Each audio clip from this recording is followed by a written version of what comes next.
সবাই দাঁড়িয়ে আমাকে সালাম দিল। সবার সালামের উত্তর নিয়ে সবাইকে বসতে বললাম। তারপর সবাইকে পড়াতে শুরু করলাম, কিন্তু তাদের পড়াতে পারছি না। শুধু আজকের কথাগুলো মাথায় ঘুরছে। আমাকে কিছু একটা করতে হবে, তা না হলে এদের জন্য মানুষ সুন্দরভাবে জীবনযাপন করতে পারবে না। কোনো রকম ক্লাসটা শেষ করে বেরিয়ে আসলাম। দেখতে দেখতে একটা মাস চলে গেল। তাদের অসভ্যতামি আরো বেড়ে গেছে। না, অনেক ধৈর্য ধরেছি, আর না। ভেবেছি এই পথটা ছেড়ে দিব, কিন্তু না, দেশে আরো কিছু ময়লা আবর্জনা ভরে গেছে। এদের নিপাত না করে আমি ছাড়বো না। যে রাসেলের নাম শুনলে এমপি মন্ত্রী সব ভয় পেয়ে যায়, সেই দেশে আবার পাতি নেতা ভরে গেছে। এগুলো পরিষ্কার করতে হবে। অস্ত্র জমা দিয়েছি, কিন্তু ট্রেনিং এখনো জমা দেই নাই। আমাকে আর ভালো হয়ে থাকতে দিল না। আবার আগের মতো সবকিছু শুরু করতে হবে। রাতে বিছানায় বসে আমার আগের সিনটা চালু করলাম। প্রথমে রাফিকে ফোন দিলাম। রাফি ফোন ধরে বলল, আসসালামু আলাইকুম ভাই, কেমন আছেন? অনেকদিন পরে ফোন দিলেন। আপনার নাম্বারে অনেক ফোন দিছি, কিন্তু ফোন বারবার বন্ধ বলেছে। আমি ভালো আছি। ভেবেছি এই পথটা ছেড়ে দিব, কিন্তু দেখি দেশে আবার ময়লাই ভরে গেছে। এখন বলো, আব্দুল্লাহ কোথায়? ভাই, আব্দুল্লাহ আমার সাথেই আছে। ঠিক আছে, তুই আব্দুল্লাহ এবং সাথে আরো কিছু লোক নিয়ে এই জায়গায় চলে আসবি। ঠিক আছে ভাই। আর এই এলাকায় তো আমাদের নাজিম থাকে, আপনি কোনো চিন্তা করবেন না। আমি সময় মতো লোক নিয়ে চলে যাব। তুই আসলে ওর সাথে কথা বলবো। টাকা পয়সা আছে? ভাই আসলে তাকে আর বলতে না দিয়ে, ঠিক আছে, তোর বিকাশে টাকা চলে যাবে। তোদের যেন কেউ না দেখে, সেইভাবে আসবি। ঠিক আছে ভাই। আমি ফোনটা কেটে দিয়ে শুয়ে পড়লাম। আর কিছু না ভেবে ঘুমিয়ে পড়লাম। পরের দিন কলেজে গিয়ে দেখি আগের মতো জীবন মেয়েদের সাথে খারাপই করছে। মাথা ঠান্ডা করে ক্লাসে চলে গেলাম। কোনো রকম ক্লাস শেষ করে বাহিরে আসার পর প্রেমা আমার সামনে আসলো। তখন প্রেমা বলল, স্যার, আপনার সাথে আমার কিছু কথা আছে। কি কথা বলো? চলুন স্যার, কোনো রেস্টুরেন্টে গিয়ে কফি খেতে খেতে কথাটা বলি। ঠিক আছে, চলো। আমি আর প্রেমা কলেজ থেকে বেরিয়ে আসতেই জীবন আমার সামনে এসে বলল, কিরে, কলেজের শিক্ষকতা করতে এসে ছাত্রীকে নিয়ে কোথায় যাচ্ছিস? আমাদের পথ ছাড় বলছি। যদি না ছাড়ি তাহলে তুই কি করবি? আমার কলার ধরে আমার মাথা গরম হয়ে গেল। তখন প্রেমা বলল, স্যার, ওদের সাথে কথা বলে লাভ নেই, আপনি চলুন। কেন রে, আমরা কি ভালো না? একবার আমাদের সাথে বিছানায় যাস, দেখবি আমরা অনেক ভালো খেলতে পারি। তোরা কি জীবনে মানুষ হবি না? মেয়েদের সাথে এভাবে কথা বলতে তো লজ্জা করছে না? আর আমার লজ্জা থাকলে তো করবি, আমার কোনো লজ্জা নেই। স্যার, আপনি চলুন তো। আমি আর কোনো কথা না বলে একটা রেস্টুরেন্টে চলে গেলাম। রেস্টুরেন্টে ঢুকে একটা টেবিলে গিয়ে বসলাম। তখন আমি বললাম, বলো, কেন নিয়ে আসলে আমাকে? কি কথা বলবে? আগে কফির অর্ডার দেই। প্রেমা একজন ওয়েটারকে ডাক দিল, 2টা কফির অর্ডার দিল। তখন প্রেমা বলল, এখন তো দুপুরের খাবারের টাইম, খাওয়া দাওয়া করে নেবেন। না, এখন খাবার খাবো না। আমি খাবার একটু দেরি করে খাই।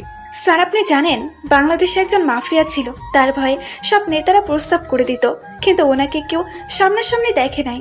উনি দেশে সব সময় ভালো কাজ করতেন, কিন্তু গত 1 বছর ধরে ওনার কাজ কেউ দেখে না। উনি কি আছেন নাকি মরে গেছেন তা কেউ বলতে পারবে না। সেজন্য এসব দেশের এই অবস্থা, রাস্তাঘাটে মেয়েরা এবং অন্যান্য মানুষ ঠিকভাবে চলাফেরা করতে পারে না। উনি যদি আবার ফিরে আসতেন তাহলে এইসব গুন্ডারা ভয়ে এসব খারাপই ছেড়ে দিত। আমি প্রেমার কথা শুনে মনে মনে বলতে লাগলাম, সে মানুষটা যে আমি। তুমি আমাকে চিনতে পারো নাই। তুমি তো দূরের কথা, এখনো বাংলাদেশের মানুষ চিনতে পারে নাই। তখন আমি বললাম, যদি বেঁচে থাকে তাহলে অবশ্যই তিনি ফিরে আসবে। আমার মন বলছে উনি এখনো বেঁচে আছে। খুব শীঘ্রই এসব ময়লা আবর্জনা পরিষ্কার করবে। তাই যেন হয় স্যার, আমরা রাস্তাঘাটে ওদের জন্য ঠিকভাবে চলাচল করতে পারি না। এবার বলো, আমাকে কেন ডেকেছো? তারপর প্রেমা যেটা বলল, আমি তো অবাক হয়ে গেলাম। এটা কি করে সম্ভব? তাহলে তো আমার কাজ করতে অসুবিধা হবে। না না, এটা আমি পারবো না। স্যার, আমি আপনাকে প্রথম যেদিন ক্লাসে দেখি সেদিন আপনাকে আমার পছন্দ হয়ে যায়। এক কথায় আমি আপনাকে ভালোবেসে ফেলেছি। প্লিজ স্যার, আপনি আমাকে ফিরিয়ে দেবেন না। আপনার পেছনে কলেজের অনেক মেয়ে ঘোরে আপনাকে ভালোবাসে কথাটা বলার জন্য। আমি আপনাকে ছাড়া থাকতে পারবো না। এই, তুমি এটা কি বলছো? তুমি আমার সম্পর্কে জানো? আমি তোমার শিক্ষক। আমার সামর্থ্য নেই তোমাকে ভালোবাসার, কারণ তোমার বাবা একজন বাংলাদেশের টপ বিজনেসম্যান। সবচেয়ে বড় কথা হলো তুমি আমার ছোট। এটা কখনো সম্ভব না। আমি কিচ্ছু বুঝি না, আমি শুধু আপনাকে চাই। আমি আপনাকে অনেক ভালোবেসে ফেলেছি। আমারই ভুল ছিল। তোমার সাথে ফ্রিভাবে কথা বলছি, আর তাতেই তুমি আমাকে ভালোবাসার কথা বলছো। পড়ালেখা শেষ করো, দেখবে আমার থেকে ভালো ছেলে পাবে। আমি অন্য কোনো ছেলে চাই না, আমি শুধু আপনাকে চাই। প্রেমা, তুমি বোঝার চেষ্টা করো। এটা তুমি আবেগে বলছো, কিছুদিন পর আবেগ কেটে যাবে, তখন সবকিছু ভুলে যাবে। তাই বলছি, পড়ালেখায় মন দাও। ঠিক আছে, আমি পড়ালেখায় মন দিব, তবে আমার শর্ত আপনাকে পালন করতে হবে। তা না হলে আমি বারবার ভালোবাসার কথা বলবো। আমি কার পাল্লায় পড়লাম রে ভাই? এই মেয়ে তো আমার মান সম্মান শেষ করে দিবে। কি আর করার, দেখি কি শর্ত দেয়। আমি বললাম, আগে বলো কি শর্ত। মানার মতো হলে মানবো। আমার প্রথম শর্ত হলো আপনি মেয়েদের সাথে বেশি কথা বলতে পারবেন না, সবসময় আমার সাথে কথা বলবেন। দ্বিতীয় শর্ত হলো আপনি আমাকে প্রতিদিন বাসায় নিয়ে পড়াতে হবে। তৃতীয় শর্ত হলো আমাকে কয়েকদিন পর পর বাইরে ঘুরতে নিয়ে যেতে হবে। তোমার 2-3 শর্ত আমি মানতে পারবো না। প্রথম শর্ত মানতে রাজি আছি, আমি এমনি মেয়েদের সাথে কথা কম বলি। এটা হবে না, আমার তৃতীয় শর্ত মানতে হবে। তা না হলে প্রতিদিন কলেজের সবার সামনে আপনাকে প্রপোজ করব। ঠিক আছে, আমাকে 2টা দিন ভাবার সুযোগ দাও, আমি তোমাকে 2 দিন পর জানাবো। ঠিক আছে, কিন্তু আপনি মানা করতে পারবেন না। ওকে, এখন বাসায় চলো। ঠিক আছে, চলুন। তারপর দুজনে রেস্টুরেন্ট থেকে বেরিয়ে যে যার বাসায় যেতে লাগলাম। আমি মনে মনে ভাবতে লাগলাম, কি মেরে ভাই, আমাকে শাসনের উপর রাখছে। প্রথমে প্রেমাকে দেখে মনে করছি সাদাসিধে মানুষ, এখন দেখি পুরো রাগী মেয়ে। আল্লাহ জানে আমার কপালে কি আছে। এসব কিছু ভাবতে ভাবতে বাসায় চলে আসলাম। বাইক পার্কিং করে দরজার সামনে দাঁড়িয়ে কলিং বেল চাপ দিলাম। কিছুক্ষণ পর যে দরজা খুলে দিল তাকে দেখে একটু অবাক হলাম। আরে, আপনারা আবার ভাইবেন না প্রেমা, এটা হচ্ছে রাফি, গতকাল রাতে যার সাথে কথা বলছি। রাফি আমাকে দেখে বলল, ভাই কেমন আছেন? আমি ভালো আছি, তুই কেমন আছিস? সাথে আর কেউ আসছে? আসছি, গতকাল রাতে আমার বিকাশ থেকে 50,000 টাকা পাঠিয়ে দিছি, সেটা আপনাদের বলতে মনে নেই? আমরা 5 জন এসেছি, বাকিরা যে যার কাজ নিয়ে আসে। কেউ বাবার অফিসে দেখাশোনা করে, কেউ ব্যবসা ধরেছে, কেউ আবার বড় বড় অফিসে কাজ করে। সেটা তো আপনি ব্যবস্থা করে দিয়েছেন। আমি বাবার অফিসে দেখাশোনা করতাম, হঠাৎ ব্যবসায় লস হয়ে যায়, তাই এতদিন বেকার ঘোরাঘুরি করছি। আর আমার হাতের লোম রুমে আছে। ঠিক আছে, এখন ভিতরে চল। খাওয়া দাওয়া করছিস? না, এখনই করি নাই। খালা বলেছে খাওয়ার জন্য, কিন্তু আপনার জন্য অপেক্ষা করছি, আমরা একসাথে খাবো বলে। তুই তো জানিস আমি দুপুরের খাবার ঠিক টাইমে খাই না। আমি খালাকে বলে গেছি তোরা আসলে খাবার দিতে। ভাই পরে কথা বলবো, আগে আপনি ফ্রেশ হয়ে নেন, খাবার খেয়ে তারপর কথা হবে। ঠিক আছে, তুই তোদের রুমে যা, আমি ফ্রেশ হয়ে আসছি। এই বলে আমি রুমে চলে আসলাম। ফ্রেশ হয়ে তাদের ডেকে একসাথে খাবার খেতে লাগলাম। হঠাৎ রাফি বলল, ভাই আজ 1 বছর পর আপনার সাথে বসে খাবার খাচ্ছি। এখন থেকে নিয়মিত খাবি। আমি একটা কাজে এই জায়গায় শিক্ষক হিসেবে আসছি, কাজটা শেষ হলে নিজের বাসায় ফিরে যাব। কি কাজ ভাই? সেটা সময় হলে জানতে পারবি। এখন খাবার খা। আর তোর কাছে নাজিমের নাম্বার আছে? আছে ভাই। ওকে ফোন করে বলবি আমার সাথে দেখা করতে, তাকেও লাগবে আমার কাছে। ঠিক আছে ভাই, আমি ওকে ফোন করে দেখা করতে বলবো। তারপর খাবার খেয়ে নিজের রুমে চলে আসলাম। পরের দিন সকালে কলেজে ঢুকে দেখি আজকে জীবনকে দেখা যাচ্ছে না। আমি একটা মুচকি হাসি দিয়ে কলেজের ভিতরে যেতে লাগলাম। হঠাৎ কোথায় থেকে প্রেমা আমার সামনে এসে বলল, স্যার, একটা কথা শুনছেন? কি কথা? গতকাল কারা যেন জীবনকে মেরেছে, এখনো হাসপাতালে আছে। মনে হয় না 2-3 মাসের মধ্যে সুস্থ হবে। এই কথা শুনে কলেজের সব ছাত্রছাত্রী অনেক খুশি হয়েছে, তবে আরেকটা খুশির সংবাদ আছে। আবার কি খুশির সংবাদ? যারা জীবনকে মেরেছে তারা শুনছে মাফিয়ার লোক জীবনের গায়ের উপর একটা কাগজে লিখে দিয়েছে, মাফিয়া যদি বেঁচে থাকলে অবশ্যই ফিরে আসবে। আপনার কথা সত্যি হয়েছে। তাহলে তো ভালোই। এখন জীবনের ভাই রনি কি করছে? আমি শুনেছি রনি নাকি মাফিয়ার কথা শুনে ভাই রুম থেকে বেরিয়ে আসছে না। তাহলে ওই মাফিয়াকে সবাই ভয় পায়? স্যার, আমার অনেক ইচ্ছা ওই মাফিয়াকে একটাবার দেখবো, কিন্তু কি করে দেখবো? এখনো কেউ ওনাকে দেখতে পায়নি। হয়তো নিজের কোনো সমস্যার কারণে সামনে আসে না। আচ্ছা, এসব কথা বাদ দেন, আমার কথাই এখন কি ভাবছেন? মাত্র তো আজকে একদিন, এখনো কালকের দিন সময় আছে, তারপরে না হয় জানাবো। ঠিক আছে, আপনি এখন ক্লাসে যান, আমি বান্ধবীদের সাথে আসছি। ঠিক আছে। এই বলে আমি প্রিন্সিপাল স্যারের কেবিনে অনুমতি নিয়ে ঢুকলাম। তখন প্রিন্সিপাল স্যার বলল, রাসেল, তুমি এসেছো? আজকে আমি অনেক খুশি। ওই জীবন জানোয়ারকে কারা যেন গতকাল ডান্স পার্টি থেকে তুলে নিয়ে এসেছে, মেরে রনির বাসার সামনে ফেলে গেছে। আমি সব শুনেছি স্যার। আমার ছাত্রী প্রেমা আমাকে কলেজে আসার পর বলছে, আর শুনেছি মাফিয়া নাকি ওকে মেরেছে। তুমি ঠিকই শুনেছো। ওই মাফিয়াকে একটাবার যদি দেখতাম তাহলে ওনার পা ধরে সালাম করতাম। আমারও অনেক শখ স্যার ওই মাফিয়াকে একটাবার দেখার। তুমি কেন? এই বাংলাদেশের সবারই ইচ্ছে ওই মাফিয়াকে একটাবার দেখবে। সে মাফিয়া সবসময় মানুষের বিপদে পাশে দাঁড়ায়। আজ 1 বছর পর আবার ফিরে এসেছে। ঠিকই বলছেন স্যার, সবাই ওই মাফিয়ার জন্য দোয়া করবেন, যেন সফলভাবে সব কাজ করতে পারে। তার পরিবারের জন্য দোয়া করবেন। কালকে তো শুক্রবার, আমি কালকে ওই মাফিয়ার জন্য মসজিদে মিলাদ পড়াবো। আল্লাহ যেন ওর মতো ছেলে সবার ঘরে দেয়। ঠিক আছে স্যার, আমি এখন ক্লাসে যাই। ঠিক আছে, যাও। আমি প্রিন্সিপাল স্যারকে সালাম দিয়ে কেবিন থেকে বেরিয়ে ক্লাসের ভিতরে চলে গেলাম। ক্লাসের ভিতরে ঢুকে দেখি আজকে সকল ছাত্রছাত্রী খুশি। আমাকে দেখে সবাই দাঁড়িয়ে সালাম দিল। তখন আমি সবার উদ্দেশ্যে বললাম, কি ব্যাপার, তোমরা মনে হয় আজকে অনেক খুশি? যদিও জানি তারপরেও ওদের থেকে শুনতে চাই। হঠাৎ রোজা দাঁড়িয়ে বলল, স্যার সবাই খুশি এর কারণে জীবন হাসপাতালে আছে, তাকে কারা যেন মারছে। স্যার, ওর মতো জানোয়ারকে বাঁচিয়ে রেখে ভুল করছে। এখন যদি সুস্থ হয়ে আমাদের সাথে আবার অসভ্যতামি করে। স্যার মিম ঠিকই বলেছে, তারপরেও আমাদের ভিতর ভয় কাজ করছে। সবাই আমাকে নানাভাবে বুঝিয়ে কথা বলছে। তখন আমি তাদের উদ্দেশ্য করে বললাম, আমার কথা শোনো, মাফিয়া একবার মাফ করে দিলে দ্বিতীয়বার মাফ করে না। আমি মানুষের কাছ থেকে শুনেছি সে মাফিয়া ঠান্ডা মাথায় কাজ করে। তোমরা কোনো চিন্তা করো না, মাফিয়া যখন ফিরে এসেছে তাহলে কেউ তোমাদের কিছু করতে পারবে না। আপনার কথা যেন ঠিক হয়। আমিও জীবনকে মারার কথা প্রথমে খুশি হয়েছি, পরে ভাবলাম এ তো এখনো বেঁচে আছে, যদি সুস্থ হয়ে আমাদের সাথে খারাপ কিছু করে। ওটা নিয়ে চিন্তা করো না, আল্লাহ সবসময় তোমাদের পাশে আছে। শুধু ওই মাফিয়ার জন্য আল্লাহর কাছে প্রার্থনা করে বলবে, আল্লাহ ছাড়া কেউ যেন ওই মাফিয়ার ক্ষতি করতে না পারে। ঠিক আছে স্যার। তারপর পড়া শুরু করলাম। আজকে তাদের খুশি দেখে তাড়াতাড়ি ক্লাস শেষ করে বাইরে চলে আসলাম। কলেজ ছুটি হওয়ার পর বাইকের কাছে আসার পর প্রেমা আমার সামনে আসলো। তখন আমাকে বলল, তুমি আমাকে একটু বাসার সামনে নামিয়ে দেবে? আজকে আমি গাড়ি নিয়ে আসি নাই। প্রেমা, তোমার ব্যবহার হঠাৎ চেঞ্জ হয়ে গেল কেন? আমি তোমার স্যার, সেটা কি তুমি জানো না? আমি আর পারবো না আপনাকে আপনি করে বলতে, আমি এখন থেকে তুমি করে বলবো। প্রেমা, তুমি কি চাও আমি এই কলেজ থেকে চলে যাই? না, এটা আমি চাই না। তাহলে আমাকে সম্মান দিয়ে কথা বলবে। কলেজের সব ছাত্রছাত্রী যেভাবে কথা বলে তুমিও আমার সাথে সেভাবে কথা বলবে।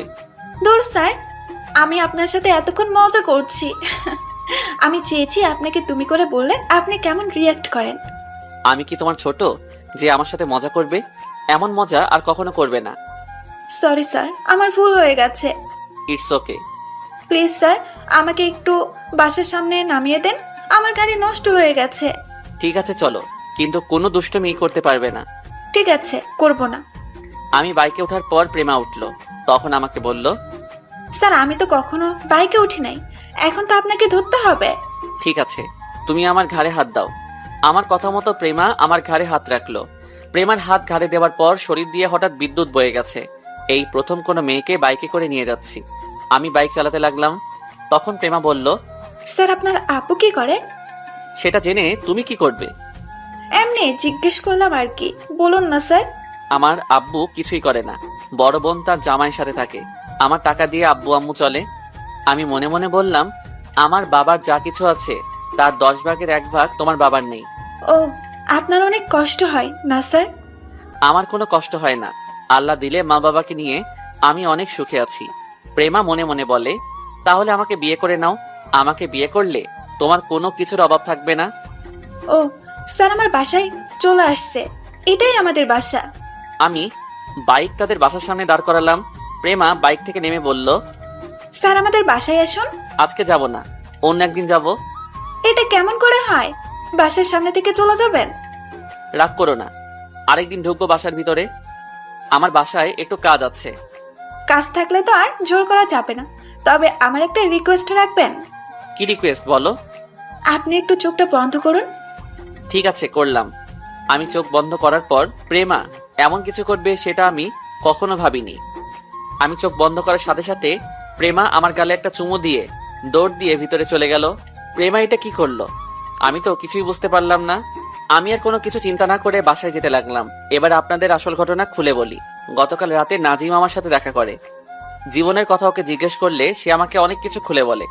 তারপর আমি নাজিম আর রাফিকে বলছি জীবনকে রাতে একটু আদর করে আসতে। এমন আদর করতে বলছি যেন 2-3 মাস আগে সুস্থ না হয়। আর একটা কাগজে লিখে দিতে বলছি, মাফিয়া ইজ ব্যাক। এটা যেন রনি দেখতে পায়, আর এই এলাকার সবাই যেন বুঝতে পারে মাফিয়া তাদের এলাকায় আছে, তাই ওরা চিন্তামুক্ত থাকতে পারবে। এই ছিল গতকাল রাতের কাহিনী। আপনাদের সাথে কথা বলতে বলতে বাসায় চলে আসলাম। কলিং বেল চাপ দেওয়ার পর খালা এসে দরজা খুলে দিল। রাফি এবং তার গুলোকে একটা জায়গায় পাঠিয়েছি, তাই ওরা বাসায় নেই। নিজের রুমে এসে ফ্রেশ হয়ে দুপুরের খাবার খেয়ে রুমে চলে আসলাম। হঠাৎ দেখি মোবাইল ফোন বাজতে আছে। হাতে নিয়ে দেখি আম্মু ফোন দিছে। আসসালামু আলাইকুম আম্মু, কেমন আছো? আলহামদুলিল্লাহ বাবা, ভালো আছি। তুই কেমন আছিস? আমিও ভালো আছি। তোকে যেটা বলার জন্য ফোন দিয়েছি, রাইস ওর জামাই সহ আজকে বাসায় এসেছে। তুই কি কিছুদিনের ছুটি নিয়ে আসতে পারবি? আপু বাসায় আসছে, আমাকে তো একটু বললো না। আমাদেরকেও বলে আসে না, হঠাৎ করে চলে এসেছে। ও, আমি কালকে 2 দিনে ছুটি নিয়ে আসবো। ঠিক আছে, আমি এখন ফোন রাখি, সকালে সাবধানে চলে আসিস। ঠিক আছে বলে ফোন কেটে দিলাম। তারপর একজনের কাছে ফোন দিয়ে কিছু কথা বলে ফোন কেটে একটা ঘুম দিলাম। রাতে খাবার খেয়ে রুমে এসে প্রিন্সিপাল স্যারকে ফোন দিলাম। কিছুক্ষণ পর ধরলো। আসসালামু আলাইকুম স্যার, কেমন আছেন? আলহামদুলিল্লাহ ভালো আছি রাসেল, তুমি কেমন আছো? আর হঠাৎ ফোন দিলে যে? আমি ভালো আছি স্যার। আসলে স্যার আমার 2 দিনে ছুটি লাগবে। বড় আপু আজ 2 বছর পর বাসায় এসেছে। বড় আপু তার জামাইয়ের সাথে এতদিন কানাডা ছিল। ঠিক আছে, 2 দিনের বেশি যেন না হয়, সামনে কিন্তু পরীক্ষা আসছে। ঠিক আছে স্যার, আমি সময় মতো চলে আসব। এখন তাহলে রাখি। আসসালামু আলাইকুম। ওয়ালাইকুম আসসালাম, আল্লাহ হাফেজ। এই বলে প্রিন্সিপাল স্যার ফোন কেটে দিল। আমি এবার রাফিকে ফোন দিলাম। রাফি ফোন ধরে বলল, জি ভাই বলেন। নাজিম কি তোর সাথে আছে?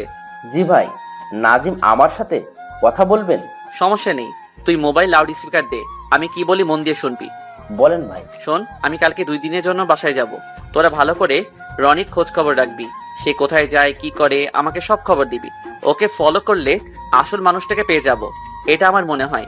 ওই মানুষটার সাথে রনির সাথে যোগাযোগ আছে মনে হয়। ভাই আপনি কোনো চিন্তা করবেন না, আমি এই এলাকার ছেলে, আল্লাহর রহমতে সব রাস্তা ঘাট চিনি। আমরা আসল মানুষটাকে খুঁজে বের করব। ঠিক আছে, তোরা কাজে লেগে পড়, আমি এখন ঘুমাবো। সকাল সকাল রওনা দিতে হবে। এই বলে ফোন কেটে দিলাম। তারপর ঘুমিয়ে পড়লাম। পরে দিন একটা রিক্সা নিয়ে বাস কাউন্টারে চলে আসলাম। একটা টিকিট কেটে বাসে উঠে বসলাম। প্রায় 5 ঘন্টা পর নিজের বাসার সামনে চলে আসলাম। দারোয়ান চাচা আমাকে দেখে সালাম দিল। আমিও ওনাকে সালাম দিলাম। চাচার সাথে কিছুক্ষণ কথা বলে দরজার সামনে এসে কলিং বেল চাপ দিলাম। কিছুক্ষণ পর আম্মু এসে দরজা খুলে দিল। আমাকে দেখে আম্মু বলল, কি রে বাবা, তুই আসছিস? আসতে কোনো সমস্যা হয়নি তো? না আম্মু, আসতে কোনো অসুবিধা হয়নি। এখন বলো আপু, দুলা ভাই এবং আমার বুড়িটা কোথায়? রাইসা ওর মেয়েকে রুমে দুধ খাওয়াচ্ছে, আর ওর জামাই তোর আব্বুর সাথে অফিসে গেছে। ওকে, তাহলে আমি আপুর সাথে দেখা করে আসি। এই বলে আপুর রুমের সামনে এসে বললাম, আপু ভিতরে আসতে পারি? আরে রাসেল, তুই কখন আসলি? আয় ভিতরে আয়। আমি এইমাত্র আসলাম। তুই এমন করলি কেন? কাউকে না জানিয়ে আসলি যে? আসলে আমি সবাইকে সারপ্রাইজ দিতে বলি নাই। এখন বল, কেমন আছিস? আমি ভালো আছি। তুই কেমন আছিস? আমার ভাগ্নি কি ঘুমিয়ে গেছে? আমিও ভালো আছি। আর তিথিকে দুধ খাইয়ে দিয়ে ঘুম পাড়িয়ে দিলাম। ও, তা কতদিন থাকবি এবার? এবার 1 মাসের মতো থাকবো। আচ্ছা, আমাকে একটা কথা বলবি? কি কথা আপু? তুই হঠাৎ অফিস ছেড়ে কলেজে শিক্ষকতা করতে গেলি কেন? আমার অফিস দেখাশোনা করতে ভালো লাগে না, তাই শিক্ষকতার চাকরি নিয়েছি। কলেজে ছাত্রছাত্রী পড়াতে অনেক ভালো লাগে। তুই জানিস না আব্বু একা অফিস চালাতে কষ্ট হয়? আরে আব্বুর কোথায় কষ্ট হচ্ছে? সাথে তো সিফাত আর নয়ন আছে, তারা দুজনে তো সবকিছু দেখে রাখে। ও, তোকে দেখে মনে হচ্ছে তুই এখনো ফ্রেশ হোস নাই। তুই রুমে গিয়ে ফ্রেশ হয়ে নিচে আয়, আমি নিচে আসি। আচ্ছা ঠিক আছে। এ কথা বলে আপু নিচে চলে গেল। আমি আমার রুমে এসে দেখি রুমটা আগের মতোই আছে। ওয়াশরুমে ঢুকে ফ্রেশ হয়ে নিচে চলে আসলাম। নিচে এসে দেখি আব্বু আর দুলাভাই তারা অফিস থেকে চলে এসেছে। দুলাভাই আমাকে দেখে বলল, কেমন আছো শালা বাবু? আমি অনেক ভালো আছি। তুমি কেমন আছো দুলাভাই? আমি ভালো আছি। তা বয়স তো আর কম হলো না, এবার কি বিয়ে শাদী করবি না? এখন না দুলাভাই, আরো 1 বছর পরে করব। তখন বুড়ো বয়সে তোমাকে কেউ মেয়ে দিবে? অবশ্যই দিব। আমি দেখতে কি খারাপ? তুই দেখিসনি তোর বিয়ের সময় সব মেয়ে আমার দিকে তাকিয়েছিল? তুই আমার বিয়ের সময় বাদরের মতো লাফালাফি করছিস, তাই সব মেয়ে তোর দিকে তাকিয়ে ছিল। কিরে, আপু দুলা ভাইকে পেয়ে তোর এই বুড়ো বাপকে ভুলে গেলে? আমার বন্ধুকে কি আমি বলতে পারি? আপু দুলাভাইকে অনেকদিন পর দেখছি তো, তাই তোমার কথা ভুলে গেছি। এখন বলো তুমি কেমন আছো? আমি ভালো আছি, তুই কেমন আছিস? ভালো আছি। তা সিফাত আর নয়ন ঠিকভাবে কাজ করে? তারা আছে দেখে তো আমি চিন্তামুক্ত আছি, অফিস থেকে চলে আসতে পেরেছি। হঠাৎ আম্মু সবার সামনে এসে বলল। অনেক কথা হয়েছে, সবাই খাবার খেতে আসো। তারপর সবাই একসাথে খাবার খেতে চলে আসলাম। আমি খাবার খেয়ে নিজের রুমে চলে আসলাম। দেখতে দেখতে 2 দিন পার হয়ে গেল। পরিবারের সবার কাছ থেকে বিদায় নিয়ে চলে আসলাম। পরের দিন কলেজের গেট দিয়ে ঢুকে ভিতরে গিয়ে দেখি কলেজের মাঠে সকল ছাত্রছাত্রী ভিড় করে আছে। আমি একটু ভিড় ঠেলে ভিতরে ঢুকে দেখি প্রেমা একটা মেয়েকে মারতে আসে, কিন্তু কেউ কিছু বলছে না। আমি প্রেমার সামনে গেলাম। প্রেমা আমাকে দেখে ওই মেয়েকে মারা বন্ধ করে দিল। তখন আমি জিজ্ঞেস করলাম, কি হয়েছে প্রেমা, তুমি ওকে এভাবে মারছিলে কেন? কি করেছে ও? আর তোমরা সবাই দাঁড়িয়ে দাঁড়িয়ে কি দেখছো? সবাই ক্লাসে যাও। আমার কথা শুনে সকল ছাত্রছাত্রী ক্লাসে চলে গেল। তখন প্রেমা বলল, ও আমাকে বলে আপনাকে নাকি ভালোবাসে, তাই ওকে উচিত শিক্ষা দিচ্ছি। আমাকে ভালোবাসলে তোমার সমস্যা কি? আমার অনেক সমস্যা, ও আপনাকে ভালোবাসতে পারবে না, আপনি শুধু আমার। কেউ আপনাকে ভালোবাসে কথাটা বললে তার চোখ দুটো তুলে নিব। তাই বলে তুমি ওকে এভাবে মারবে? মেরেছি, বেশ করেছি। আমার ভালোবাসার দিকে চোখ তুলে তাকালে কেন? আমি কি বলছি তোমাকে আমি ভালোবাসি? তাহলে তুমি এমন করলে কেন? আপনি আমাকে বলেন নাই, কিন্তু আমি ছাড়া আপনাকে কারো হতে দেব না আমি। তুমি আসলে একটা পাগল, তোমাকে ডাক্তার দেখাতে হবে। আমাকে ডাক্তার দেখালে কিছু হবে না। ধুর, তোমার সাথে কথা বলে সময় নষ্ট করে লাভ নেই।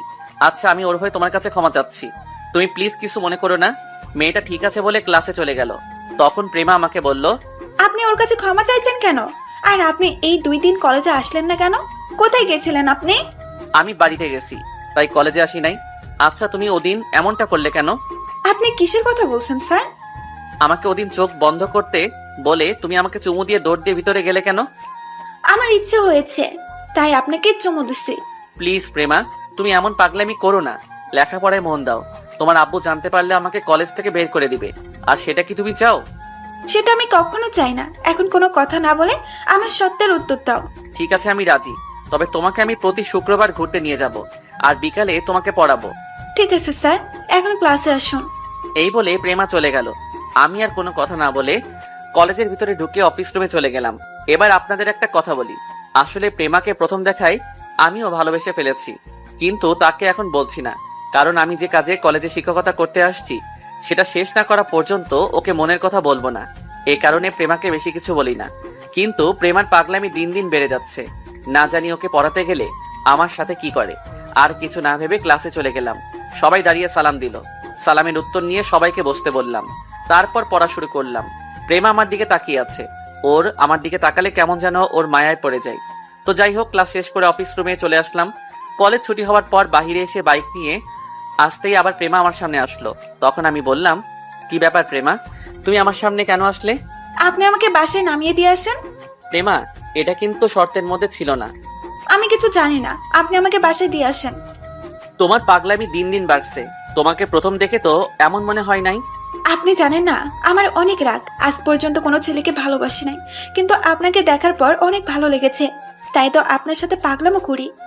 তোমার সাথে কথাই পারবো না, এখন নামো। তোমার বাসা চলে এসেছে। দূর, এত তাড়াতাড়ি বাসায় চলে এসেছে?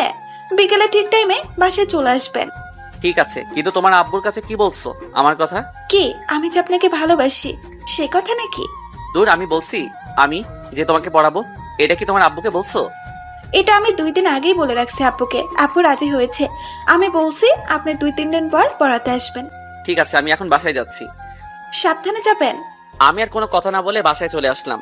প্রেমার সাথে এভাবে কথা না বললে কিছু একটা করে ফেলবে। তার আব্বু যদি জানে আমার জন্য তার মেয়ে এমন করছে, তাহলে আমাকে কলেজ থেকে বের করে দিবে। কলেজ থেকে বের হয়ে গেলে আমি কাজটা করতে পারবো না। এখন রাস্তায় দিয়ে আসলে সবাই আমাকে চিনে। আমি একজন কলেজের শিক্ষক, তাই কেউ আমাকে সন্দেহ করতে পারবে না। আর আমি কি কাজের জন্য এখানে আসা সেটা গল্পের সাথে থাকলেই জানতে পারবেন। কলিং বেল চাপ দেওয়ার পর খালা এসে দরজা খুলে দিল। আমি ভিতরে ঢুকে নিজের রুমে চলে আসলাম। ফ্রেশ হয়ে খাবার খেয়ে রুমে চলে আসলাম। বিছানায় শুয়ে মোবাইলটা হাতে নিয়ে রেখি রাফি অনেকগুলো ফোন দিছে, তাই আমি রাফিকে ফোন দিলাম। বল, ফোন দিয়েছিস কেন? ভাই, আজকে রনিকে দেখলাম। তার ভাই জীবনকে দেখতে এসেছে হাসপাতালে। রনি হাসপাতালে ঢোকার কিছুক্ষণ পর আরো 2টা গাড়ি আসে হাসপাতালের, কিন্তু ওই 2টা গাড়ি থেকে কোনো লোক বের হয়নি। গাড়ি 2টা কি এখনো আছে? জি ভাই, এখনো আছে, কিন্তু রনি এখনো হাসপাতাল থেকে বের হয়নি। আমার মনে হয় রনির সাথে কেউ ছদ্মবেশে হাসপাতালের ভিতরে ঢুকছে। তুই আর নাজিম হাসপাতালের ভিতরে ঢুকে দেখ, তবে তোদের যেন চিনতে না পারে। ঠিক আছে ভাই, আমরা ভিতরে ঢুকে পরে আপনাকে সব কিছু জানাবো। এই বলে রাফি ফোন কেটে দিল। আমি মোবাইলটা বালিশের পাশে রেখে একটা ঘুম দিলাম। বিকেলে ঘুম থেকে উঠে ফ্রেশ হয়ে বাইক নিয়ে প্রেমাদের বাসায় চলে আসলাম। কলিং বেল চাপ দেওয়ার পর কাজের বুয়া এসে দরজা খুলে দিল। তখন আমাকে বলল, আপনি কে, কাকে চান? জি আমি এই বাড়ির মালিকের মেয়েকে পড়াতে আসছি। ঠিক আছে, ভিতরে আসুন। আমি ভিতরে ঢুকে দেখি একজন বাবার বয়সী লোক সোফায় বসে কফি খাচ্ছে আর পেপার পড়ছে। দেখে মনে হচ্ছে প্রেমার আব্বু। তখন আমি ওনাকে সালাম দিলাম, আসসালামু আলাইকুম। ওয়ালাইকুম আসসালাম। তুমি কে? তোমাকে তো চিনতে পারলাম না। আসলে আঙ্কেল, প্রেমা আমাকে আসতে বলল। আমি হচ্ছি ওর কলেজের শিক্ষক। ও, তার মানে তুমি রাসেল। প্রেমা আমাকে তোমার কথা বলেছে। তা তুমি কেমন আছো? বাসার সবাই কেমন আছে? জি আলহামদুলিল্লাহ, আমি ভালো আছি। বাড়ির সবাই ভালো আছে। তো আপনি কেমন আছেন আঙ্কেল? আমি ভালো আছি। যাও, প্রেমা তার রুমে আছে। আঙ্কেল, ওর রুম কোনটা? আমি তো চিনি না। উপরে গিয়ে হাতের ডান পাশের রুমটা প্রেমার। Okay uncle. এই বলে আমি উপরে চলে আসলাম। আঙ্কেলের কথা মতো রুমের সামনে গিয়ে দরজায় টোকা দিলাম, কিন্তু প্রেমার কোনো কথা বলছে না। তাই আর কিছু না ভেবে রুমের ভিতরে ঢুকে গেলাম। রুমে ঢুকিয়ে চারপাশে তাকিয়ে আমি তো পুরো অবাক হয়ে গেলাম। দেখি আমার ছবি প্রেমার রুমের চারপাশে সাজিয়ে রেখেছে। কিন্তু প্রেমা এই ছবিগুলো কোথায় থেকে তুললো? আমার মাথায় তো কিছুই আসছে না। হঠাৎ ওয়াশরুম থেকে প্রেমা বেরিয়ে আসলো। তাকে দেখে আমি সাথে সাথে চোখ বন্ধ করে ফেললাম। প্রেমা আমাকে দেখে বলল, আরে স্যার, আপনি চোখ বন্ধ করলেন কেন? তুমি বুঝো না আমি চোখ কেন বন্ধ করছি? বুঝলে কি আর আপনাকে বলতাম স্যার? তুমি আগে জামা কাপড় চেঞ্জ করো, আমি রুম থেকে বেরিয়ে যাচ্ছি। জামা কাপড় পরা হলে আমাকে ডাক দিও। বলে যেই না রুম থেকে বেরিয়ে আসবো, তখন প্রেমা যেটা করলো সেটা আমি কখনো কল্পনাও করতে পারি নাই। আমি বের হয়ে আসতেই প্রেমা আমাকে জড়িয়ে ধরে ঠোঁটের সাথে ঠোঁট লাগিয়ে দিল। আমি তাকে ছাড়তে চাইছি, কিন্তু প্রেমা আমাকে জোর করে কিস করতে লাগলো। অনেক জোরাজোরি করে 2 মিনিট পর প্রেমার থেকে ছাড়া পেলাম। প্রেমা, তুমি এটা কি করলে? তুমি ভুলে যেও না আমি তোমার শিক্ষক। আমি নিজেকে কন্ট্রোল রাখতে পারি নাই আপনার ঠোঁটের দিকে তাকিয়ে। তাই বলে তুমি আমাকে এভাবে কিস করবে? করেছি, বেশ করেছি, কারণ আমি আপনাকে ভালোবাসি। তুমি এ কারণে আমাকে বাসায় এসে তোমাকে পড়াতে বলছো? ঠিক ধরেছেন। তুমি এরকম করলে আমি তোমাকে পড়াতে আসবো না।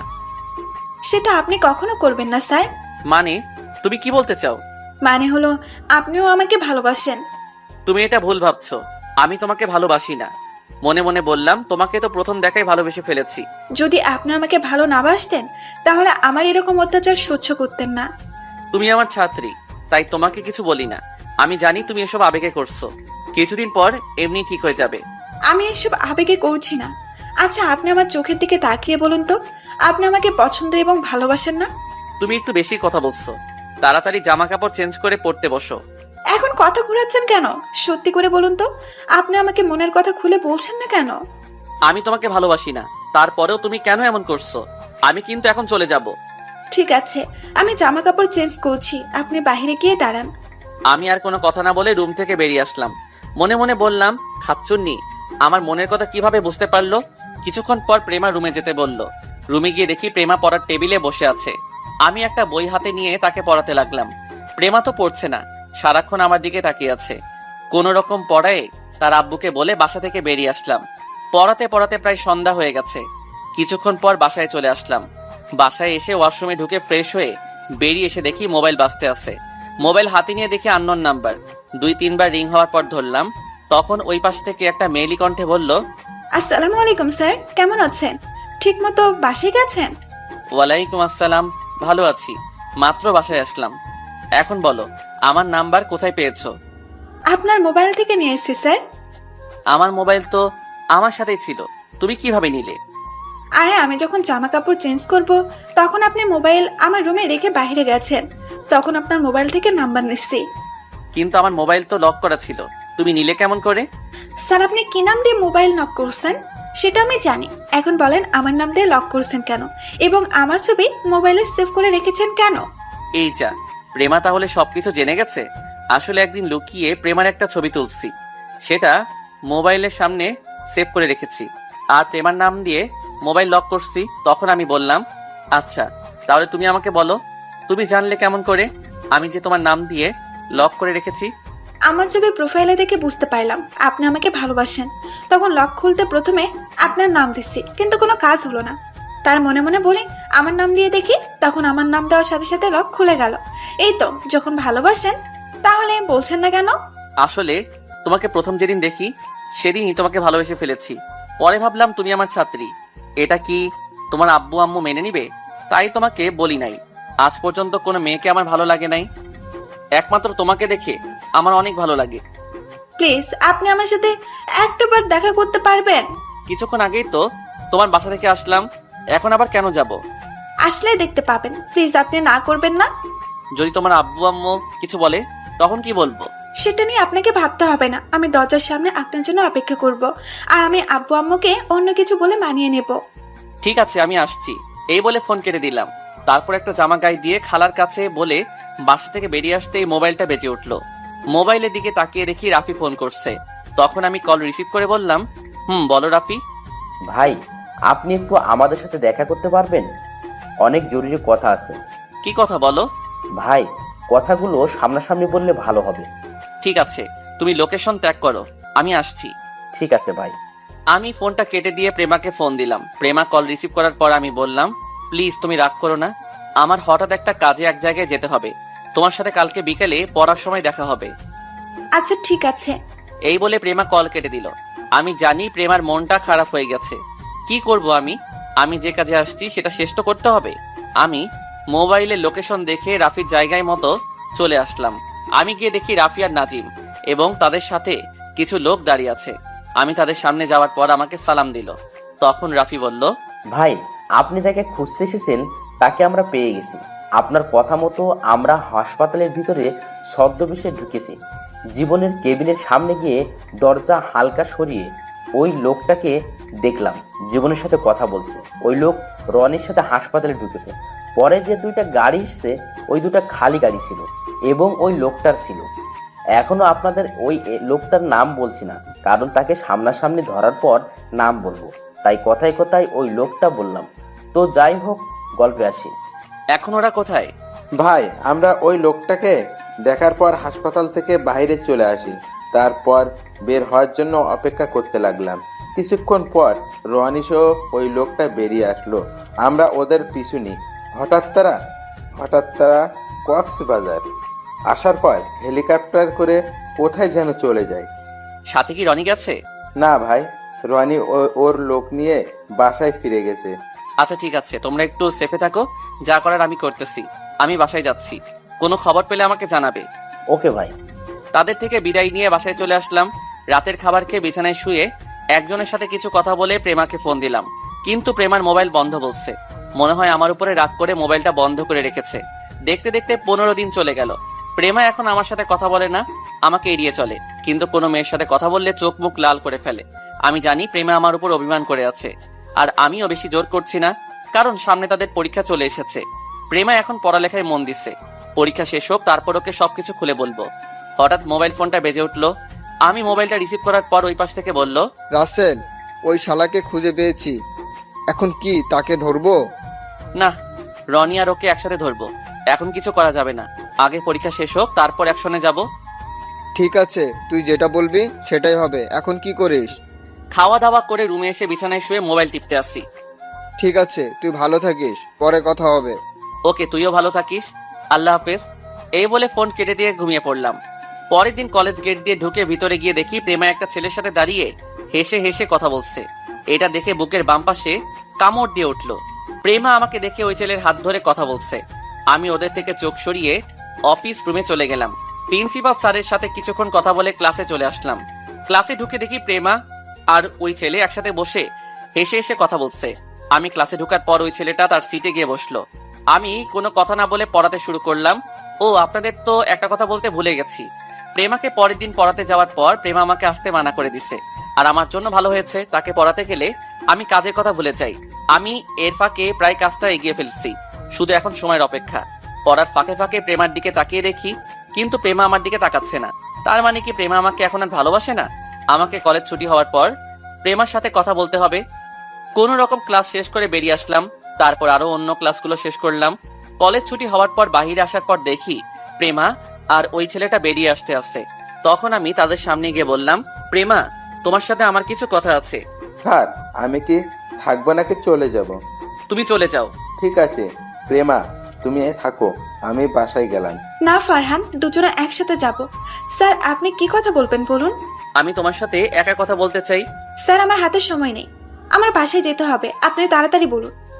ঠিক আছে, যেহেতু তোমার তাড়া আছে তাহলে আর বলবো না, তুমি যেতে পারো। প্রেমা আর কোনো কথা না বলে ফারহানের সাথে কলেজ থেকে বেরিয়ে গাড়ি নিয়ে বাসায় চলে গেল।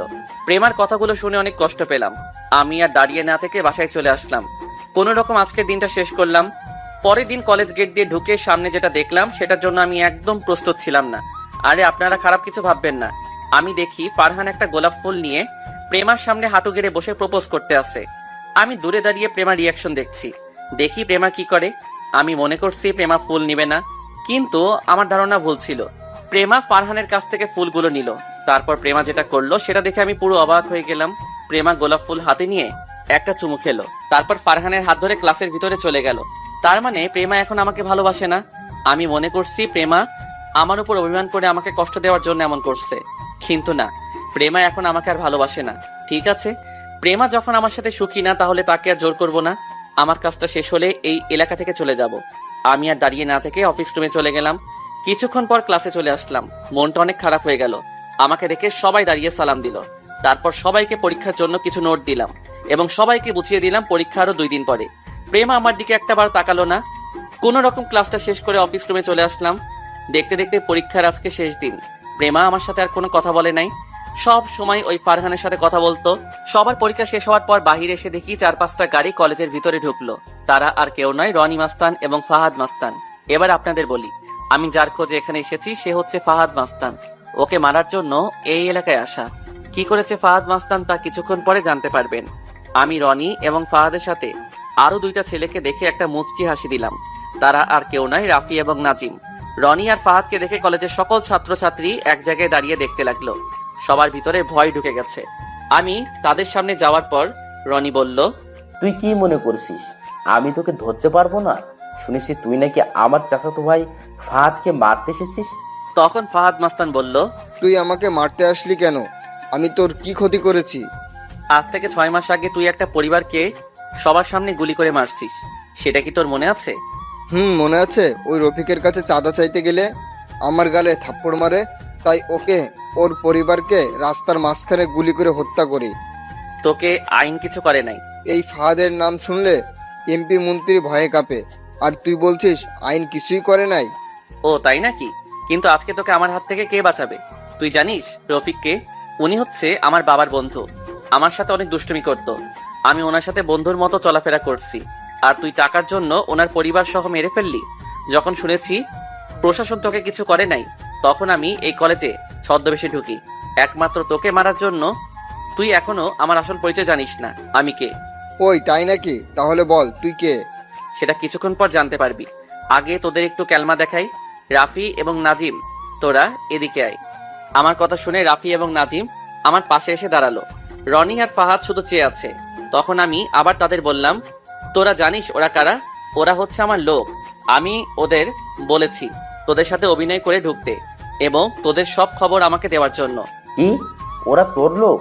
তার মানে এতদিন আমাদের অবৈধ ব্যবসা সব তুই ধ্বংস করছিস। আজকে তোদের কেউ বাঁচাতে পারবে না আমাদের হাত থেকে। ওই তোরা দাঁড়িয়ে দেখছিস কি? ওদের মেরে ফেল। এই বলে যেই না রনির লোক আমাদের মারতে আসবে, তখন 2টা হেলিকপ্টারের ওপর থেকে মাঠের মাঝখানে এসে নামলো এবং কলেজের গেট দিয়ে 10-12টা গাড়ি ঢুকলো। রনির লোক সব দাঁড়িয়ে গেল। হেলিকপ্টার থেকে 2টা ছেলে বেরিয়ে আসলো। তারা আর কেউ নয়, সিফাত আর নয়ন। এরা হচ্ছে আমার বন্ধু এবং আমার ডান হাত বাম হাত। সিফাত আর নয়ন আমাকে একটা কোট পরিয়ে দিল, যে কোটে আমার লড়াই করার সব জিনিস আছে। তখন আমি ওদের বললাম, আমাকে দেখে চিনতে পারিস নাই তাই না? আমি হচ্ছে সেই মাফিয়া যে ছদ্মবেশে দেশের জন্য কাজ করে গেছি, যার নাম শুনলে এমপি মন্ত্রী ভয়ে প্রস্রাব করে দেয়। তার মানে তুই সেই মাফিয়া যাকে বাংলাদেশের সব মাস্তানরা ভয় পায়? ঠিকই ধরেছিস, আমি সেই মাফিয়া। তোদের মতো মাস্তানকে আমি মেরে মেরে রাস্তায় ফেলে রাখতাম। আমি মনে করছি বাংলাদেশে এখন আর কোনো গুন্ডা মাস্তান নেই, তাই বাবার অফিসে 1 বছর ধরে কাজ করতে লাগলাম। হঠাৎ আঙ্কেলের হত্যার কথা শুনে আবার আগের জগতে ফিরে আসলাম। রনি আর ফাহাদ দৌড়ে এসে আমার পা জড়িয়ে ধরে বলতে লাগলো। প্রথমে ফাহাদ বলল, ভাই আমার ভুল হয়ে গেছে, আমাকে আপনি ক্ষমা করে দিন। আমি আর এমন কাজ কখনো করব না। আমি এখন ভালো হয়ে যাব। ভাই, আমি আপনাকে চিনতে পারি নাই, আমাকেও আপনি ক্ষমা করে দেন। আমরা সবাই এখন থেকে ভালো কাজ করব, কখনো খারাপ কাজ করব না। তোদের মতো মাস্তানকে আমি রাসেল কখনো ক্ষমা করব না। তোরা আমার নাম শোনার পরেও অন্যায়, অত্যাচার, নির্যাতন, খুন খারাপি করছিস। তোদের কারণে মানুষ ঘর থেকে বের হতে পারে না, তাদের মেয়েকে একা ছাড়তে পারে না। কলেজে মেয়েদের ওড়না এবং শরীরের নানান জায়গায় হাত দিয়েছিস, রাস্তায় মেয়েদের ইজ্জত নিয়ে ছিনিমিনি খেলছিস। তোদের কোনো ক্ষমা নেই। এই কথা বলে রনি এবং ফাহাদের বুকে গুলি করা শুরু করলাম। কলেজের প্রিন্সিপাল সহ সকল ছাত্রছাত্রী শুধু তাকিয়ে তাকিয়ে দেখছে। এই, ওদের লাশ দুইটা নদীতে ভাসিয়ে দে। আর বাকিদের বলছি, আমি তোমাদের কিছু করলাম না। আমি জানি তোমরা ওদের কথা মতো কাজ করে গেছো, তাই বলছি ভালো হয়ে যাও, তা না হলে ওদের মতো তোমাদেরকে মেরে নদীতে ভাসিয়ে দিব। রনি আর ফাহাদের লোক আমার পা ধরে ক্ষমা চেয়ে বলল তারা এসব কাজ আর কখনো করবে না। তারপর ওরা কলেজ থেকে বেরিয়ে গেল। এতক্ষণ প্রিন্সিপাল স্যার আমার কাহিনী দাঁড়িয়ে দাঁড়িয়ে দেখছে। আমি প্রিন্সিপাল স্যারের সামনে যাওয়ার পর স্যার আমার পা ধরতে আসলে আমি বলি, স্যার এটা আপনি কি করছেন? রাসেল, তোমাকে আমি একদিন কি বলেছি মনে আছে? বলছিলাম না, যেদিন মাফিয়াকে সামনাসামনি দেখব সেদিন তার পা ধরে সালাম করব। স্যার আপনি আমার গুরুজন, আপনাদের কাছে শিক্ষা পেয়ে আজ এত দূরে আসতে পারলাম। আমি এই কাজটা অনার্স প্রথম বর্ষ থেকে শুরু করি। এটা আমরা কয়েকটা বন্ধু মিলে ভিতরে ভিতরে শুরু করি। তোমার এই মাফিয়া হওয়ার পিছনে কারণটা যদি একটু বলতে। ঠিক আছে স্যার, তাহলে সবাই শুনুন। আমার বেস্ট ফ্রেন্ড সিফাত আর নয়ন, আমরা তিনজনই একটা প্ল্যান করি। দেশে গুন্ডা মাস্তান ভরে গেছে, তাদের উচিত শিক্ষা দিতে হবে। তাই আমরা তিনজনই আরো কিছু ছেলে মিলে রাতের আধারে এসব গুন্ডা মাস্তানকে মেরে ফেলি। এভাবে আস্তে আস্তে আমাদের অনেক ছেলে হয়ে যায়। সবগুলো বিশ্বাসী ছেলে ছিল। তারপর আমাদের গ্রুপের একটা নাম দেওয়া হয় মাফিয়া কিং। আর সবার বস আমাকে বানানো হয়, কারণ তাদের সবার থেকে মেধা শক্তি ছিল অনেক ভালো। আমরা এসব কাজ করতে পুরো বাংলাদেশে আমার নাম ছড়িয়ে পড়ে। পুরো বাংলাদেশের 64টি জেলায় আমার লোক আছে। এসব কাজ করতে করতে যখন দেখলাম বাংলাদেশ থেকে সব সন্ত্রাসী মাস্তান ধ্বংস করে ফেলছি, তখন বাবার সাথে অফিসের কাজে লেগে পড়ি। এত বছর কাজ করার পরেও আমাদের কেউ ধরতে পারে নাই, কিন্তু আমরা সবাই দিন হলে সবার সামনে দিয়ে চলাচল করতাম। আপনি জানেন বাংলাদেশের 1 নাম্বার বিজনেসম্যান কে? তিনি হচ্ছেন রহমান শিকদার, আর আমি হচ্ছি তার একমাত্র ছেলে রাসেল শিকদার। কয়েক মাস আগে আঙ্কেলের হত্যার কথা শুনে আপনার কলেজে শিক্ষক হিসেবে জয়েন করি। শিক্ষকতা হিসেবে ঢোকার কারণ, তাহলে কেউ আমাকে ধরতে পারবে না। আজকে সবার সামনে আসার কারণ হচ্ছে বাংলাদেশের সব মানুষ আমাকে একটাবার দেখার জন্য সবাই যেন আমাকে চিনতে পারে। এতক্ষণে সব সাংবাদিক, পুলিশ, র্যাব, বিজিবি, সেনাবাহিনী সবাই চলে এসেছে। আর সবচেয়ে বড় কথা হলো মন্ত্রী এবং এমপি কলেজে চলে এসেছে আমাকে একটাবার দেখার জন্য। মন্ত্রী আমার সামনে এসে বলল, তোমাকে একটাবার দেখার অনেক ইচ্ছা ছিল, আল্লাহ আজকে তোমাকে দেখার সুযোগ করে দিয়েছে। তোমার মতো ছেলে বাংলাদেশের সবার ঘরে যদি একজন করে থাকে, তাহলে কোনো সন্ত্রাসী, গুন্ডা, মাস্তান কিছুই করতে পারবে না। হঠাৎ একটা সাংবাদিক বলে উঠল, স্যার, দেশের হয়ে এমন কাজ কেন করছেন? আমার বুঝ হওয়ার পর থেকে দেখে আসছি বাংলাদেশে কিছু সন্ত্রাসী, গুন্ডা, মাস্তান দেশটাকে ধ্বংসের দিকে নিয়ে যাচ্ছে। রাস্তাঘাটে মেয়েরা চলতে পারে না। বড় বড় ব্যবসায়ীদের কাছে চাঁদা চাইলে তারা না দিতে পারলে ওদের লাশ পরের দিন রাস্তায় পড়ে থাকে। কিছু কিছু চেয়ারম্যান মেম্বার আছে গরিবদের হক ঠিকভাবে বুঝিয়ে দেয় না, গরিবদের রক্ত চুষে খায়, মেয়েদের তুলে নিয়ে তাদের ভোগ করে, মেরে ফেলে রাস্তায় ফেলে রেখে যায়। তাই ছোট থেকে একটা প্রতিজ্ঞা করছি, বড় হলে এদের আমি ধ্বংস করব। তারপর আস্তে আস্তে বড় হওয়ার পর শুরু করে দেই। তুমি কোনো চিন্তা করবে না, তোমার সাথে সরকার আছে। বাংলাদেশের 16 কোটি মানুষ তোমার সাথে আছে, আমরা সবাই তোমার সাথে আছি। তুমি তোমার কাজ চালিয়ে যাও। তোমার কোনো কিছু দরকার হলে সরকারের কাছে বলবে, সরকার তোমাকে হেল্প করবে। ধন্যবাদ স্যার। আমি শুধু সরকারের কাছে একটা জিনিস চাইবো, সেটা আমার জন্য না, দেশের গরিব দুঃখী মানুষের জন্য। গরিবদের জন্য একটা করে ঘর করে দেওয়া হোক, কয়েকটা হাসপাতাল করে দেওয়া হোক, তারা যেন বিনামূল্যে চিকিৎসা করতে পারে। কয়েকটা স্কুল কলেজ করে দেওয়া হোক, তারা যেন ছেলে মেয়েদের বিনা পয়সায় পড়াতে পারে। তাহলে দেশে কোনো ছেলে মেয়ে অশিক্ষিত থাকবে না। এটাই আমার সরকারের কাছে চাওয়া। তুমি চিন্তা করো না, আমরা সরকারের কাছে আবেদন করব তোমার কথাগুলো যেন রাখে। ইনশাল্লাহ সরকার অবশ্যই সবকিছু করে দিবে। আমি এখন তাহলে আসি, আমার বাসায় কিন্তু একদিন অবশ্যই আসবে।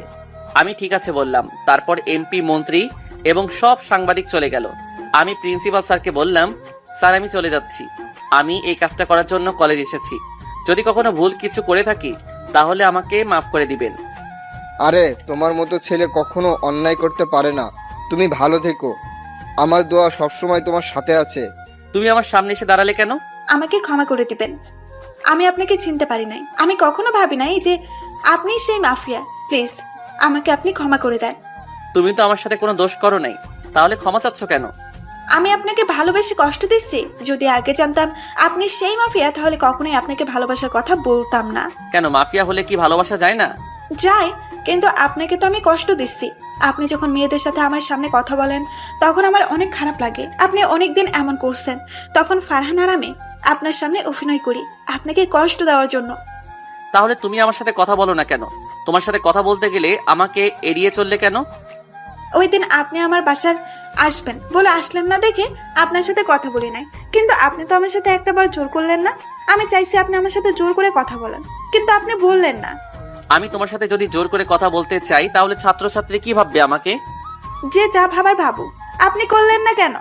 আমি মনে করছি তুমি আমার উপর অভিমান করে এমন করছো, তাই পরীক্ষার পর তোমার সাথে কথা বলবো। কিন্তু পরীক্ষার কিছুদিন আগ থেকে তুমি ফারহানের সাথে হেসে হেসে কথা বলো, তার হাত ধরে চলাফেরা করো। আমার সামনে ফারহান তোমাকে প্রপোজ করে, তুমি ওর হাত থেকে ফুল নিয়ে ফুলে একটা চুমু দাও, তারপর ওর হাত ধরে ক্লাসে চলে যাও। তাই আমি মনে করছি তুমি এখন আর আমাকে ভালোবাসো না। সেটা তো আপনাকে কষ্ট দেওয়ার জন্য করেছি। আমি আর ফারহান জাস্ট ফ্রেন্ড, আমাদের মধ্যে অন্য কিছু নেই। আর ফারহানের গার্লফ্রেন্ড আছে, আমি ওকে বলছি আমার সাথে অভিনয় করতে। ও, তাহলে এই ব্যাপার। তুমি জানো আমি তোমার এসব দেখে অনেক কষ্ট পেয়েছি।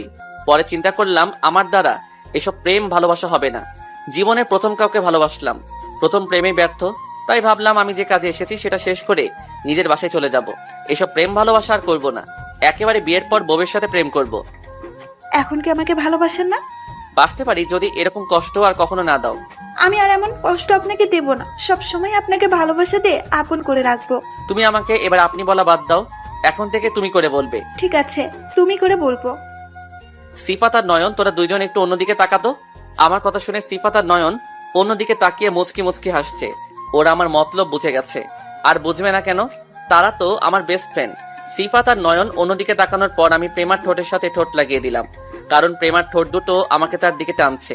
তাই আর নিজেকে কন্ট্রোল করতে পারলাম না। প্রেমা আমাকে জড়িয়ে ধরে পাগলের মতো কিস করতে লাগলো। প্রায় 5 মিনিট পর ছেড়ে দিলাম। প্রেমা আমার বুকের ভিতরে মাথা লুকিয়ে ফেললো। এই পাগলি, তোমার আবার কি হয়েছে? তুমি ওদের সামনে এটা কি করলে? তোমার দিকে লজ্জা শরম কিছুই নেই। তুমি যখন আমাকে করতে তখন আমি কিছু করেছি, আর ওরা আমার বেস্ট ফ্রেন্ড, তাই কিছু হবে না। ঠিক আছে, এখন কি তুমি বাসায় চলে যাবে? এখন আমি বাসায় যাব। কালকে আব্বু আম্মুকে তোমাদের বাসায় বিয়ের প্রস্তাব নিয়ে পাঠাবো। সত্যি বলছো? পাগলি, তোমাকে আমি একবারের জন্য বাসায় নিয়ে আসবো। তোমাকে ছাড়া আমি থাকতে পারবো না। আমিও তোমাকে ছাড়া থাকতে পারবো না। তুমি যত তাড়াতাড়ি সম্ভব আমাকে বিয়ে করে তোমাদের বাসায় নিয়ে যাও। ঠিক আছে, এখন তুমি বাসায় যাও, কালকে আব্বু আম্মুকে পাঠিয়ে দিব। তোমাকে ছেড়ে যেতে ভালো লাগে না। আরে পাগলি, কিছুদিন অপেক্ষা করো, তারপর তো তোমাকে নিয়ে আসবো। ঠিক আছে, এখন আমাকে জড়িয়ে ধরে আরেকবার কিস করো। কি আর করার, প্রেমার কথা মতো আরেকবার কিস করলাম। তারপর নাজিম আর রাফিকে বললাম প্রেমাকে বাসায় দিয়ে আসতে। নাজিম এবং রাফির সাথে প্রেমা চলে গেল। আমি একটা হেলিকপ্টারে উঠে পড়লাম। সিফাত আর নয়ন তারা অন্যটায় উঠলো। তারপর হেলিকপ্টার উপরে উঠে গেল। বেশি সময় লাগলো না ঢাকায় আসতে। দেখতে দেখতে সেই দিনটা চলে আসলো, মানে আমার আর প্রেমার বিয়ে হয়ে গেল। আমরা সবাই অনেক সুখে জীবনযাপন করতে লাগলাম। প্রেমাকে একটা কলেজে ভর্তি করিয়ে দিছি। প্রতিদিন সকালে আমার সাথে করে কলেজে নিয়ে যাই, আবার ছুটি হওয়ার পর নিয়ে আসি। সরকার আমার কথা রেখেছে, তারা অলরেডি কাজ শুরু করে দিচ্ছে। এখন দেশে কোনো সন্ত্রাসী গুন্ডা মাস্তান কিছুই নেই, কেউ কোনো খারাপ কাজ করার সাহস পায় না। ধন্যবাদ সবাইকে। চশমা পরা সেই দু চোখের মাতাল করা দৃষ্টি, মন জমিনে নামিয়েছিল মুষলধারায় বৃষ্টি। তোর ঠিকানায় আছি আমি, মন পাড়াতে ঘুরি সেদিন থেকে যেদিন নীলি মনটা করে চুরি। মনে নীল খামে প্রথম চিঠি তোমার নামে, তাও আবার মনে মনে পাঠিয়েছি মোবাইল ফোনে। পরে দেখো শেষ লাইন, মিস করছি তোমায়। কোনো মেয়ের দিকে তাকাবে না আর কথাও বলবে না। যদি দেখি তাহলে একদম থানায় নিয়ে ভরে রাখবো। কি কাণ্ড, উনি তো রীতিমতো হুকুম চালাচ্ছে। আমি কি ওনার স্বামী নাকি? ওকে ম্যাম, আপনি যা বললেন তাই হবে। মনে থাকে জানো। আর তোমার নামটা তো জানা হলো না। ম্যাম, আমার নাম সাইফুর রহমান। কোন ক্লাসে পড়ো? অনার্স প্রথম বর্ষে পড়ি। চলবে। কি চলবে ম্যাডাম? কিছু না, চুপচাপ বসে থাকো। ম্যাম, আমি বাসায় যাব। ও, তাহলে তোমার ফোন নাম্বারটা দিয়ে যাও। ফোন নাম্বার দিয়ে কি করবেন ম্যাম? তোমার খোঁজ খবর নেব, কোথাও আবার অকারেন্স করো কিনা। আসলে ম্যাম আমি ফোনই চালাই না। আব্বু আমাকে কোনো ফোন কিনে দেন নাই। ডাহা মিশা কথা, প্রতি মাসে 2টা কিনে আর 2টা বিক্রি করি। কি বলো, এত বড় ছেলে এখনো ফোন ইউজ করো না? আচ্ছা চলো আমার সাথে বাসায়, পরে যেও। কোথায় ম্যাম? চলো, গেলেই দেখতে পারবা। আমি আর কিছু বললাম না। গাড়ি চললো। গাড়িটা একটা বড় মোবাইল শপের সামনে এসে থামলো। ম্যাম বলল, তারপর নেমে শপিং মলের ভিতরে প্রবেশ করলাম। ম্যাম স্মার্টফোন দেখতে লাগলেন। দেখো তো এই ফোনটা পছন্দ হয় কিনা। ম্যাডাম অনেক ভালো, কিন্তু কার জন্য? একজনকে গিফট করব। ও ভালো, তার নিশ্চয়ই পছন্দ হবে। তারপর ম্যাম ফোনটা কিনে নিয়ে বললেন। চলো। তারপর আমরা গাড়িতে গিয়ে বসলাম। ম্যাম আমার হাতে ফোনটা আর ওনার কার্ডটা দিয়ে বললেন, আমার নাম্বারটা সেভ করে রাখবা, অন্য কারো নাম্বার যেন না দিয়ে। ম্যাম কি দরকার ছিল আমার জন্য এত দামি ফোন কেনার? আমার ইচ্ছে হয়েছে তাই। তারপর ম্যাম আমাকে আমার বাসার সামনে নামিয়ে দিলেন। Bye, see you later. Bye ma'am. যাক বাবা, সকালে কার মুখ থেকে উঠেছিলাম যে দিনটা এত ভালো গেল। বিনা ইনভেস্টমেন্টে 20,000 টাকা দামের ফোন পেলাম। তারপর রুমে গিয়ে ফ্রেশ হয়ে নিলাম। আম্মু খাবারের জন্য ডাকছেন। সাইফুর, খাবার খেয়ে যা, আমরা বসে আছি। ওকে, আসতেছি আম্মু। তারপর খাবার খেতে টেবিলে বসলাম। কি আজকে এত খুশি খুশি কেন? ব্যাপার কি? কই কিছু না তো, আমার তো মুখটাই এমন। তাড়াতাড়ি খাবার খেয়ে রুমে আসলাম। শুয়ে শুয়ে ভাবতে লাগলাম, পুলিশ ম্যাম আমাকে এত দামি একটা ফোন কেন কিনে দিলেন? তাহলে উনি কি আমাকে ভালোবেসে ফেলেছেন? সত্যি বলতে আমিও প্রথম দেখাতে ওনার প্রেমে পড়ে গেছি, যাকে বলে লাভ অ্যান্ড ফার্স্ট সাইট। প্রথম দেখায় প্রেম, এসব ভাবতে ভাবতে ফোনটা বেজে ওঠে। এত রাতে আবার কে ফোন করলো? নাম্বার চেয়ে দেখি পুলিশ ম্যাম। ওনার নাম্বার পুলিশ ম্যাম দিয়ে সেভ করে রেখেছিলাম। তাড়াতাড়ি ফোনটা রিসিভ করলাম। হ্যালো, কি করছো? কে আপনি? আমাকে চিনতে পারছো না? আমি তোমার পুলিশ ম্যাম। ও ম্যাম, আপনি? আমি তো আপনার কথাই ভাবছিলাম। আমার কথা ভাবছিলে কেন? এই যে আপনি আমার কত কেয়ার করেন তাই। ও আচ্ছা, শোনো, কাল সকালে রেডি থেকো, তোমাকে নিয়ে আসবো। Okay ma'am. Good night. Same to you ma'am. তারপর ফোনটা রেখে ঘুমিয়ে পড়লাম। ঘুম আসছে না, শুধু ম্যামের কথাই মনে পড়ছে। কিছুতেই ওনার চাঁদ মুখখানা ভুলতে পারছি না। কোনো রকম রাতটা পার করলাম। সকালে কে যেন আমাকে ডাকছে, খেয়াল না করে ঘুমিয়ে রইলাম। কোলবালিশটা শক্ত করে জড়িয়ে ধরলাম, কিন্তু আশ্চর্য, কোলবালিশটা আজকে এত নরম লাগছে কেন? যার একটু ঘুমাই। হঠাৎ অনুভব করলাম কি যেন নড়াচড়া করে আমার বুকের উপর। শালার কোলবালিশেরও কি হাত পা আছে নাকি? পরে যা দেখলাম তার জন্য 2 মিনিট পাগল ছিলাম। দেখি কোলবালিশ ভেবে ম্যামকে জড়িয়ে ধরে ঘুমিয়ে আছি। আমি চিৎকার করতে লাগলাম, আ। ম্যাম আমার মুখটা চেপে ধরলেন। এই চুপ, এত সারের মতো চেঁচাচ্ছ কেন? ম্যাম আপনি এখানে কেন? আমি এতক্ষণ আপনাকে জড়িয়ে ধরে ঘুমিয়েছিলাম। চুপ ফাজিল পোলা, আমি আসছি তোমাকে নিতে। আন্টি বললো তুমি নাকি রুমে ঘুমাচ্ছ, তাই তোমাকে জাগাতে আসলাম। তুমিই তো আমাকে জড়িয়ে ধরে। সরি ম্যাডাম, আমি ভুল হয়ে গেছে, মাফ করে দেন। আমি ভেবেছিলাম কোলবালিশ। ঘুমের মধ্যে আমি কি করি কিছু ঠিক নাই, প্লিজ কাঁদবেন না। ওকে ওকে, তাড়াতাড়ি ফ্রেশ হয়ে নাও, তোমাকে নিয়ে বের হব। ওকে ম্যাম, আপনি 2 মিনিট বসেন, আমি 2 ঘন্টায় আইতাছি। তারপর ওয়াশরুমে গিয়ে ফ্রেশ হয়ে আসলাম। ম্যাম আপনি একটু ড্রয়িং রুমে যান, আমি চেঞ্জ করব। আমি কোথাও যাব না, এখানেই চেঞ্জ করো। আমি চোখ বন্ধ করলাম। তারপর আমি তাড়াতাড়ি একটা সাদা শার্ট, প্যান্ট, ব্লেজার, শুজ পরে রেডি হলাম। ওয়াও, তোমাকে তো দারুণ লাগছে। Thank you ma'am. আর ম্যাম শাড়িতেও আপনাকে দারুণ লাগছে, একদম পরীর মতো। হয়েছে হয়েছে, এবার চলো, দেরি হয়ে যাচ্ছে। আর আন্টিকে বলো ফিরতে রাত হবে। তারপর আম্মুকে বলে বেরিয়ে পড়লাম। সারাদিন ম্যামের সাথে ঘুরলাম। রাতে ম্যাম তার এক বান্ধবীর বাসায় নিয়ে আসলেন। তার বান্ধবীর বাকি জন্মদিন। বাড়িটা কি সুন্দর করে সাজানো, আর এখানে সব মেয়ে মানুষ। এত মেয়ের মাঝে আমি খুবই অসহায়। তখন ম্যামের কিছু বান্ধবী আমাদের দিকে এগিয়ে আসলেন, নিজেদের মধ্যে বলতে শুরু করলো, আই আই দেখ, ছেলেটা কি স্মার্ট, হ্যান্ডসাম, কিন্তু এই ছেলেটা শিমলার সাথে কি করছে? এই শিমলা, তোর সাথে এই হিরোটা কে? একদম নজর দিবি না, চোখ তুলে ফেলবো। তা দুলাভাই কেমন আছেন? আমি এদের মুখে দুলাভাই ডাক শুনে অবাক। আমি এদের কোন বোনের জামাই? আমি কিছুটা বিরক্তিকর ভাব নিয়ে বললাম, জি ভালো, আপনারা? সবাই একসাথে বলল, দুলাভাই যখন এসেছে শালিরা কি খারাপ থাকতে পারে? আচ্ছা দুলাভাই, আমরা এখন আসছি, পরে কথা হবে। আর আমাদের বোনটাকে একটু সামলে রাখবেন, হারিয়ে যেন না যায়। আমি কথাবার্তা শুনে বারবার অবাক হচ্ছি। শালার বিয়েই করলাম না, তার আগেই দুলাভাই ডাক শুনতে হয়। আপাতত এসব চিন্তা বাদ দিতে হবে। এদিকে জন্মদিনের কার্যক্রম শুরু হয়ে গেল। রাতও প্রায় 12টা বেজে গেল। সবাই চিল্লাচিল্লিতে ব্যস্ত। শালার সবগুলাই মাইয়া, তাদের মাঝে আমি এক অসহায় হাড্ডি। কেক কাটা শুরু করলো সিমলার বান্ধবী হাসনা হেনা। কেক খাওয়া শেষে একে অপরের মুখে কেক মাখাতে ব্যস্ত। হঠাৎ চমকে উঠলাম, কে যেন আমার মুখে কেক মাখিয়ে দিয়েছে, যার জন্য আমি মোটেই প্রস্তুত ছিলাম না। চেয়ে দেখি সিমলার এক বান্ধবী। একটু আগেই তার সাথে আমার পরিচয় হলো। আমার মাথায় রক্ত উঠে গেছে, রাগে ঘাটা থরথর করে কাঁপছে। ইচ্ছে করছে কষে একটা চরমারি মুহূর্তেই। ঠাস ঠাস তাকিয়ে দেখি সিমলা তার বান্ধবীর গালে চর বসিয়ে দিয়েছে। আমি তো দেখেই শেষ। যে কাজ আমি করব সিমলাই করে ফেললো। যাক বাবা, সবাই সব আয়োজন বন্ধ করে দিয়ে আমাদের দিকে তাকিয়ে রইল। তো সাহস কি করে হয় ওর গালে কেক মাখানোর, ওর গালে হাত দেওয়ার? বান্ধবী মাথা নিচু করে দাঁড়িয়ে আছে। সিমলা আমার কাছে এসে নিজের শাড়ি দিয়ে আমার মুখটা পরিষ্কার করে দিল। আমি হাঁ করে সিমলার কর্মকাণ্ড দেখছি, সাথে বাকি সবাই। তারপর সিমলা আমার হাতে ধরে টেনে সেখান থেকে নিয়ে আসে, আমাকে গাড়িতে এসে বসালো। তারপর আমি আর ম্যাডাম কোনো কথা বললাম না। সাইফুর কাল একটু পার্কে দেখা করতে পারবে? আমি কোনো কথা বললাম না। সিমলা কি বলছে আমার কোনো খবর নাই। আমি শুধু সিমলার দিকে তাকিয়ে রইলাম। কি করলো মেয়েটা? কি হলো সাইফুর, আমি কি বলছি শুনতে পেরেছো? না ম্যাডাম, কি যেন বলছিলেন? এই তুমি সারাদিন ম্যাডাম ম্যাডাম বলো কেন? শিমলা বলে ডাকবে, মনে থাকে যেন। ওকে। কালকে পার্কে চলে আসবে, ওকে? Okay ma'am. থুক্কু সিমলা। তারপর পুলিশ ম্যাম মানে সিমলা আমাকে বাসার সামনে নামিয়ে বাই বলে চলে গেল। আমিও রুমে চলে আসলাম। বারবার সিমলার আজকের পাগলামিগুলো মনে পড়ছে, কিন্তু হঠাৎ মনে প্রশ্ন জাগলো, সিমলা আমাকে কাল পার্কে কেন দেখা করতে বলল? এসব ভাবতে ভাবতে কখন যে ঘুমিয়ে পড়লাম খবর নেই। সকালে উঠে পার্কের দিকে রওনা দিলাম।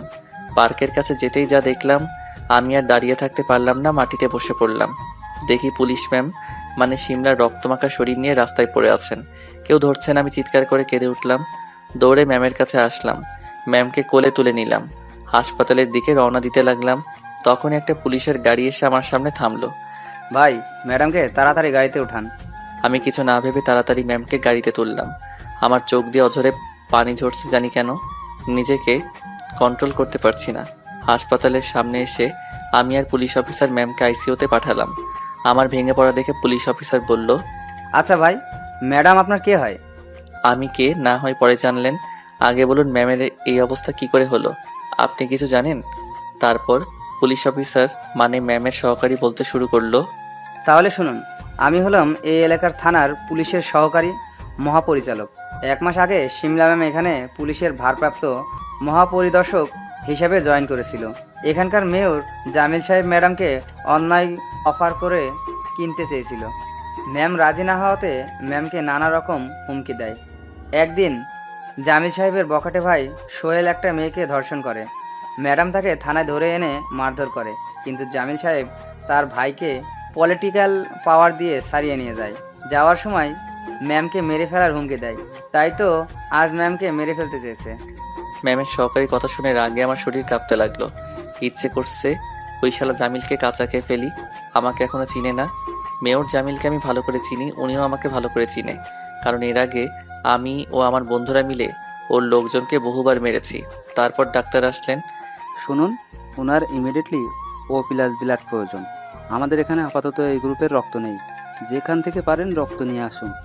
ডাক্তার সাহেব, আমার blood group O positive, please আমার কাছ থেকে রক্ত নিন। তাহলে তাড়াতাড়ি আমার সাথে আসুন। আমি গিয়ে রক্ত দিলাম। শরীরটা ক্লান্ত লাগছে, কাউকে বুঝতে দেইনি। বাইরে গিয়ে ম্যামের সহকারীকে বললাম, ভাই আপনি এখন বাসায় চলে যান, আমি এখানে আছি। ওকে ভাই, ম্যামের দিকে খেয়াল রাখবেন, আমি পরে আবার আসবো। আমি আস্তে করে ম্যামের কাছে বসে পড়লাম। ম্যাম গভীর ঘুমে আচ্ছন্ন। ম্যামের দিকে অবাক হয়ে তাকিয়ে রইলাম। অনেকক্ষণ পর ম্যামের জ্ঞান ফিরল। ম্যাম আস্তে আস্তে চোখ খুললেন আর সরাসরি আমার দিকে তাকালেন। সাইফুর তুমি আর আমি কোথায়? সিমলা, তুমি এখন হাসপাতালে। তুমি রাস্তায় রক্তাক্ত হয়ে পড়েছিলে, আমি তোমাকে হাসপাতালে নিয়ে আসলাম।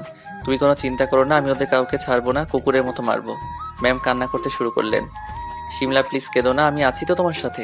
সাইফুর তুমি আমাকে কখনো একা ছেড়ে যাবে না তো? আমি কোথাও যাব না। সাইফুর আমি তোমাকে পার্কে দেখা করতে বলেছিলাম, জানো? কেন বলো তো? কারণ আমি তোমাকে সময়ের ব্যবধানে খুব ভালোবেসে ফেলেছি। তোমাকে ছাড়া আমি কিছুই চিন্তা করতে পারি না। Please accept me.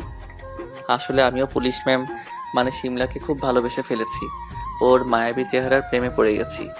সিমলা, তুমি কি বলছো? আমি একটা বেকার ছেলে, কোনো ইনকাম নেই আমার, আমি তোমাকে কিভাবে চালাবো? আমি তো নিজেই চলতে পারি না। অনিচ্ছা সত্ত্বেও কথাগুলো বললাম। তোমার কিছু করার দরকার নেই, তুমি শুধু আমাকে ভালোবাসবে। আমার যা আছে তা দিয়ে আজীবন বসে খেতে পারবো। তাছাড়া আমার এখনো চাকরি আছে। আমি কোনো কথা না বলে চুপ করে বসে রইলাম।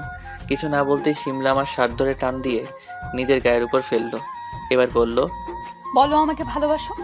আমি মাথা নাড়িয়ে হ্যাঁ সূচক উত্তর দিলাম। ম্যাম খুশি হয়ে আমাকে জড়িয়ে ধরলেন। আমিও পরে ম্যামকে জড়িয়ে ধরলাম। আমি শিমলার জন্য রিলিজ লেটার নিয়ে আসলাম। এতদিন হাসপাতালে থেকে মেয়েটা কেমন শুকিয়ে গেছে। আমি ওর মায়ায় জড়িয়ে পড়লাম। আমি ম্যামকে নিয়ে হাসপাতালে থেকে বের হতেই ম্যামের সহকারী শাকিল ভাই হাজির হলেন। ম্যাম আমার কাঁধে হাত দিয়ে রুম থেকে বের হচ্ছেন। আমাদের এভাবে দেখে শাকিল ভাই তো অবাক। আরে শাকিল ভাই, আপনি কেমন আছেন? আলহামদুলিল্লাহ ভালো। শাকিল ভাই, আপনি জানতে চেয়েছিলেন না আপনার ম্যাম আমার কি হয়? হ্যাঁ। আপনাদের ম্যাম হচ্ছে আমার গার্লফ্রেন্ড। আমি ওনার সামনে কথাটা বলতেই ম্যাম লজ্জায় আমার বুকে মুখ গুজলেন। সরি স্যার, আমি চিনতে পারি নাই। আরে আপনি আমাকে স্যার বলছেন কেন? ভাই বললে খুশি হব। তাছাড়া আমি আপনার বয়সে ছোট। ওকে ভাই, চলুন। ম্যাম চলুন, আপনাকে বাসায় পৌঁছে দেই। আচ্ছা চলুন। তারপর শাকিল ভাই আমাদের ম্যামের বাসায় ছেড়ে দিলেন। ম্যাম আমি থানায় যাই, অনেক ফাইল পড়ে আছে। আর হ্যাঁ ম্যাম, আপনি সুস্থ না হওয়া পর্যন্ত আসবেন না, আমি সব সামলে নেব। তারপর শাকিল ভাই সেখানে চলে গেলেন। আমি ম্যামকে নিয়ে বাসায় ঢুকলাম। ম্যামের বাসাটা 3 তলা ছাদ বিশিষ্ট। ম্যামকে আস্তে করে নিয়ে ওর রুমে শোয়ালাম। মাথায় হাত বুলিয়ে দিলাম। শিমলাকে খাবার খাইয়ে দিয়ে ওষুধ খাইয়ে দিলাম। অনেক রাত হয়ে গেছে, বাসায় ফিরতে হবে। আব্বু আম্মু নিশ্চয়ই চিন্তা করছে। শিমলা তুমি চুপচাপ লক্ষ্মী মেয়ের মতো ঘুমিয়ে পড়ো, আমি আসছি। অনেক রাত হয়ে গেছে, বাসায় ফিরতে হবে। আমি আবার সকালে আসবো। প্লিজ যেও না, রাতটা এখানে থেকে যাও। আমার মা বাবা রাজশাহী, আমাদের পুরনো বাড়িতে। আর তারা এখনো জানে না যে আমার এই অবস্থা। আমার খুব ভয় হচ্ছে। তুমি কি বলছো? আমার এখানে থাকাটা উচিত হবে না? সবাই বাজে মন্তব্য করবে। কেউ কিছু বলবে না, আর বললে একদম থানায় নিয়ে ভরে রাখবো। শিমলা অনেক জোরাজোরি করলো। আমি রাজি হয়ে গেলাম, কারণ এ অবস্থায় শিমলাকে একা ফেলে যাওয়া ঠিক হবে না। আব্বুকে ফোন করে বললাম আমি আজ বন্ধুর বাসায় থাকবো, রাতে ফিরতে পারবো না, কোনো চিন্তা না করতে। ঠিক আছে, আমি সোফায় ঘুমাবো। তোমার বিশ্বাস নাই? কি করে বসো। ওকে ওকে। আমি সোফায় গিয়ে ঘুমিয়ে পড়লাম। গভীর রাতে কারো চিৎকার শুনে ঘুম ভেঙে গেছে। উঠে দেখি শিমলা। শিমলা, তোমার কি হয়েছে? চিৎকার করলে কেন? আমি আসলে খুব খারাপ একটা স্বপ্ন দেখেছিলাম। ও ঠিক আছে, এবার ঘুমিয়ে পড়ো। এই না, আমি একা ঘুমাতে পারবো না, আমার ভয় করছে। তুমি খাটে এসে ঘুমাও। আচ্ছা ঘুমাবো, কিন্তু মাঝখানে বালিশ থাকবে। আর এতটুকু সাহস নিয়ে আসামিদের ধরো কিভাবে? স্বপ্ন দেখেই ভয় পাও? আসলে পুলিশের পোশাক পরলে শরীরে একটা ভাব চলে আসে।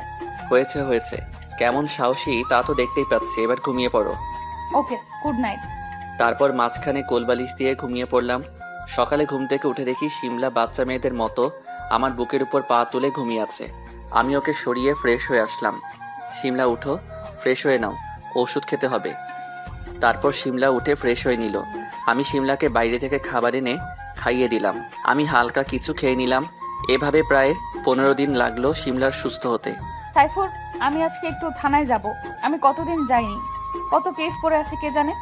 ওকে চলো, তোমাকে পৌঁছে দিই। ওকে চলো। তারপর শিমলাকে ওর গাড়িতে করে থানায় নিয়ে আসলাম। আমাকে আর শিমলাকে হাত ধরে আসতে দেখে থানার সবাই অবাক, কারণ কিছুদিন আগে তারাই আমাকে ধরে এনেছিল। অবাক হওয়াটা স্বাভাবিক। সবাই দাঁড়িয়ে শিমলাকে সালাম দিল। কেমন আছেন ম্যাডাম? জি আলহামদুলিল্লাহ। তারপর শিমলা আমাকে নিয়ে ওর কেবিনে ঢুকলো। সাইফুর, বলো কি খাবে? স্পেশাল কিছু খাবো। বলো স্পেশাল কি খাবে? আজ তুমি যা খেতে চাইবে তাই খাওয়াবো, কারণ এখন তুমি আমার অতিথি। তোমার মিষ্টি ঠোঁট দুটো খাবে। এটা বাসা না, থানা। এখানে এসব চলবে না। বাসায় যেয়ে নেই, তারপর দেখা যাবে। না আমি এখন খাবো, আমার সহ্য হচ্ছে না। এই বলে আমি শিমলার দিকে এগিয়ে আসতে লাগলাম। শিমলা পিছনে যেতে লাগলো। এই কাছে আসবে না, আমার লজ্জা করে। আমি ওকে আর কিছু বলতে না দিয়েই 4 ঠোঁট এক করে দিলাম। আহ কি মিষ্টি তোমার দুটো। কিন্তু দরজার দিকে তাকিয়ে দেখি শাকিল ভাই মুচকি হাসছে, কারণ দরজাটা খোলা ছিল। ম্যামের চোখ পড়তেই শাকিল ভাই চলে গেল। এইভাবে 5 মিনিট থাকার পর ছেড়ে দিলাম। জানেমান, তোমার ঠোঁট জোড়া এত মিষ্টি কেন? তোমার ঠোঁট দুটো দেখলে আমি লোভ সামলাতে পারি না, শুধু কিস করতে ইচ্ছে করে। যা লুচু ছেলে, একটু শরম নাই? সবাই দেখে ফেলছে আমাদের। দেখলে তো ভালো হয়েছে, তাদের একটু সিনেমা দেখার শখ হয়েছে। হ্যাঁ শয়তান, যাও, এখন অনেক ফাইল পড়ে আছে। আচ্ছা যাচ্ছি, ফোন করবে কিন্তু। ওকে যাও। তারপর আমি থানা থেকে বের হতে লাগলাম। বের হতে বড় ধরনের শক খেলাম। মেয়র জামিল ও তার ভাইয়েরা থানার দিকে যাচ্ছে। আমি বুঝতে পারলাম কুছ তো গড়বড় হ্যায়। ওরা আবার শিমলার কোনো ক্ষতি করবে না তো? শালাকে তো বিশ্বাস নেই। শালা তোদের আজকে পেয়েছি। আমার শিমলার গায়ে হাত তুলেছিস, তোদের একটাকেও বাড়ি ফিরতে দিব না। দেখি তোগো কোন বাপে আয়া বাসায়। তাড়াতাড়ি ক্লাবের ছেলেদের ফোন করলাম, সবাই আমার ফ্রেন্ড। কিছুক্ষণের মধ্যে ওরা চলে আসলো। রাফি, তোরা এখানে দাঁড়া, আমি ভিতর থেকে আসতেছি। থানার ভিতরে ঢুকলাম। এই কোথায় যাচ্ছিস? মেয়রের বদমাশ ভাই আমার কলার ধরে বলল। মাথায় রক্ত উঠে গেছে। রাগের মাথায় মেয়রের ভাইয়ের টান বরাবর আঘাত করলাম। টান ফেটে রক্ত পড়ছে। থানার ভিতরে চিৎকার শুনে আমার বন্ধুরা চলে আসলো। তারপর মেয়রের লোকদের ধরে বাইরে নিয়ে গেল, কারণ আমরা বন্ধুরা ছিলাম 100 জনের মতো, আর ওরা মাত্র 10 জন। শিমলার কেবিনের দিকে নজর গেল। দেখলাম শিমলার কেবিন বন্ধ, আর ভেতরে শিমলার চিৎকার শোনা যাচ্ছে। আমি লাথি মেরে কেবিনের দরজা ভেঙে ফেললাম। দেখি মেয়র জামিল বলছে, শালি, তোকে একবার মেরে ফেলতে চেয়েছি, কিন্তু তোর ভাগ্য ভালো বেঁচে গেছিস। কিন্তু আজ তোর এমন অবস্থা করব, কোথাও মুখ দেখাতে পারবি না। তারপর শিমলাকে জড়িয়ে ধরে শিমলার চিৎকার করছে। আমি ম্যামের লাঠি নিয়ে ঠাস করে মেয়র জামিলের মাথায় আঘাত করলাম। শালা মাটিতে লুটিয়ে পড়ল। আরেকটা মারতেই শাকিল ভাই আমার লাঠি ধরে ফেললো। সাইফুল ভাই এভাবে মারলে তো মরেই যাবে। শালা আগে সুস্থ হোক, তারপর পাছায় গরম ডিম দিব। মেয়র হয়েছে বলে যা ইচ্ছা তাই করবে নাকি? তারপর শিমলা দৌড়ে এসে আমাকে জড়িয়ে ধরলো, কান্না শুরু করলো।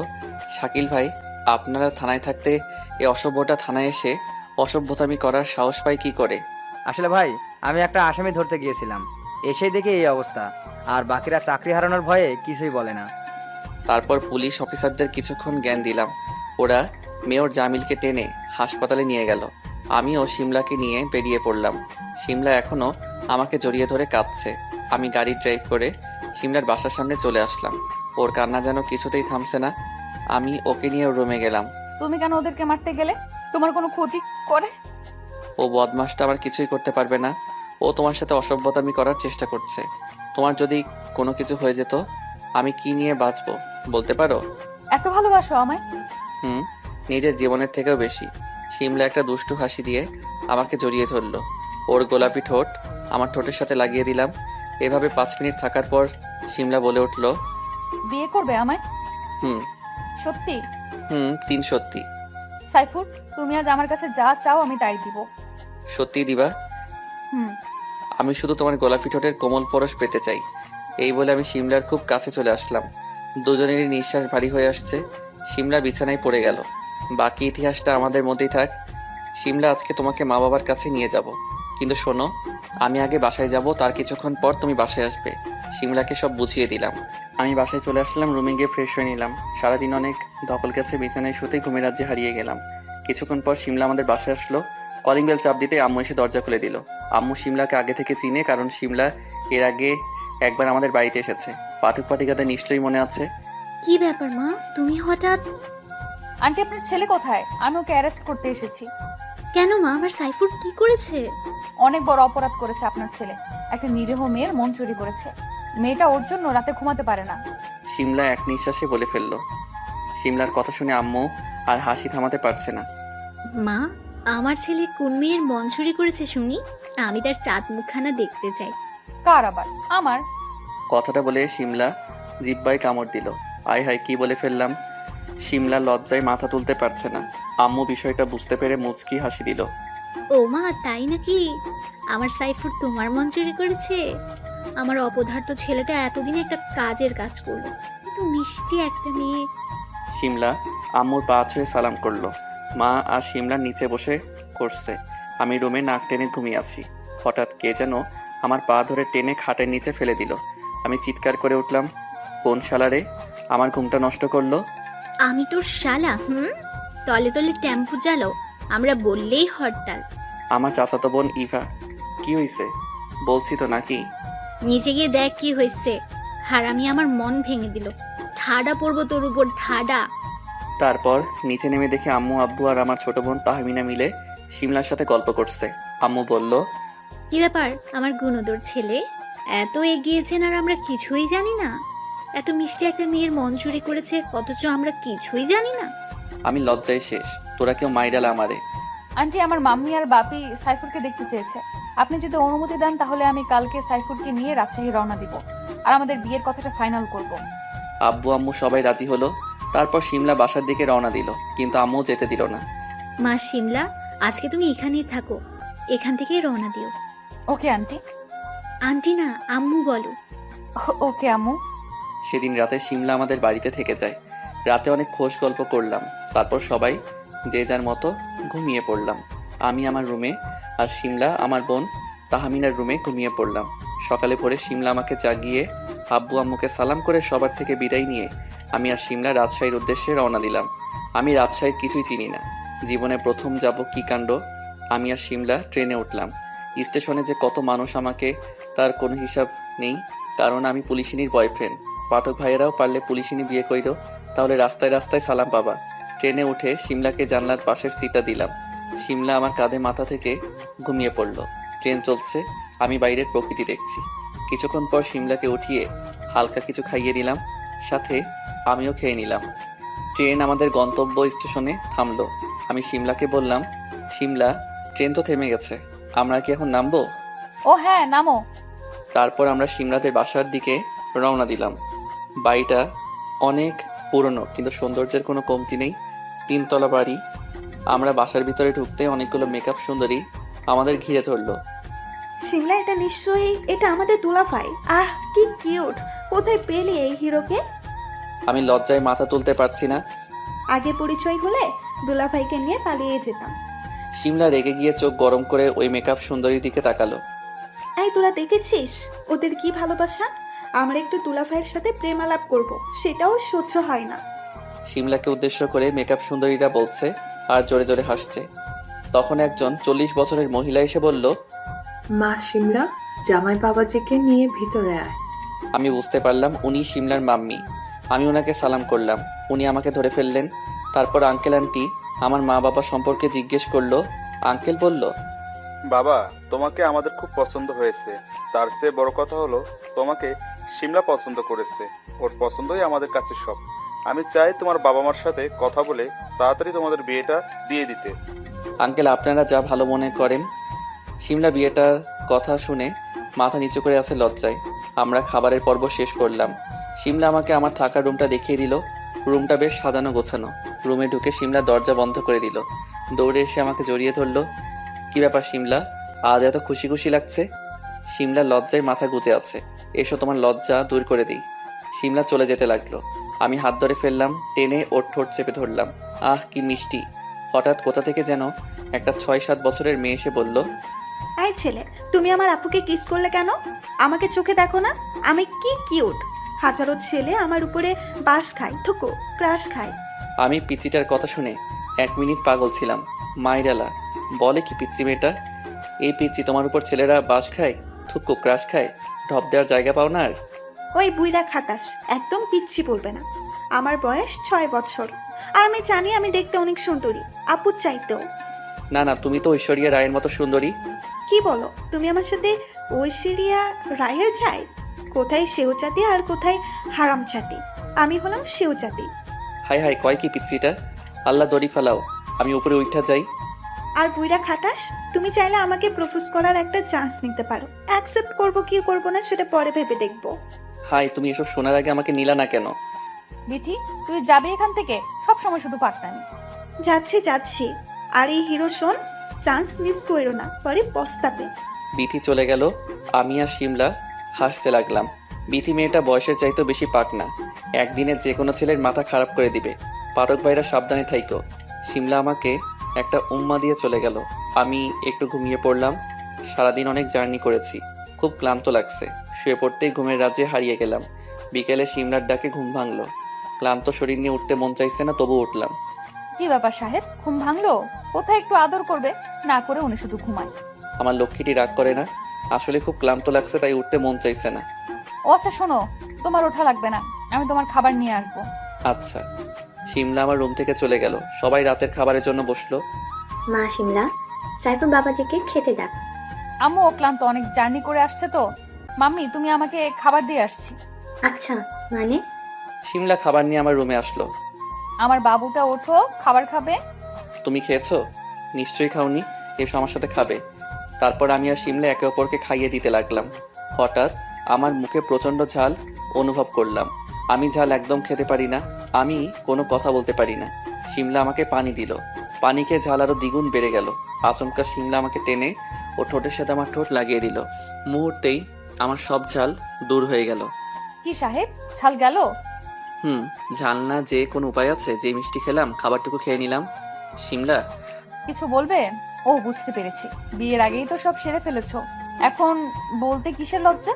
তারপর শিমলা আমাকে উম্মা দিয়ে চলে গেল। পরের দিন আমি আর শিমলা ঢাকায় ফিরে আসার প্রস্তুতি নিচ্ছি।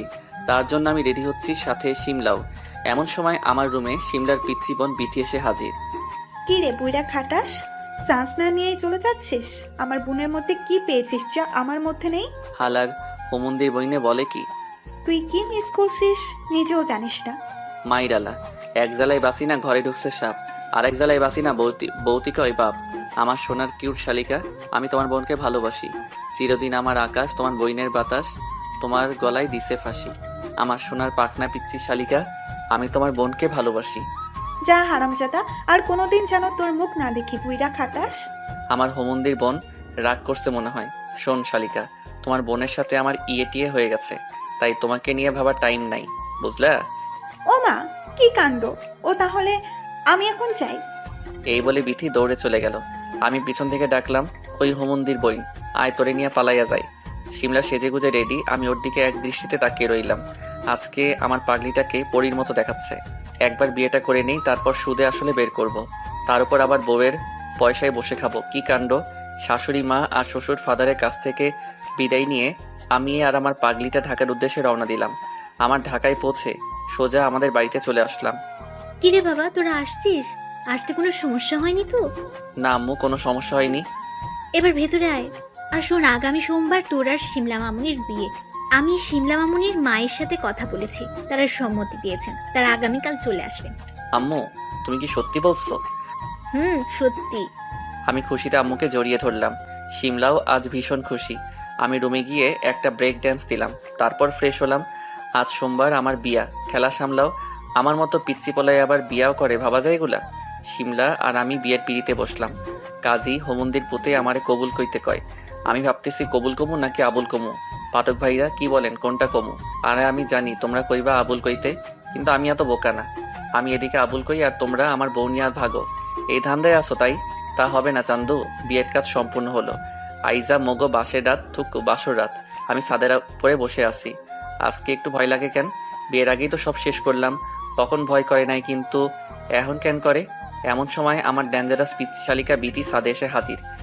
কি রে বুইড়া খাটাস, কাম তো সারলি, আর আমার মতো সুন্দরীর চান্সটাও মিস করলি।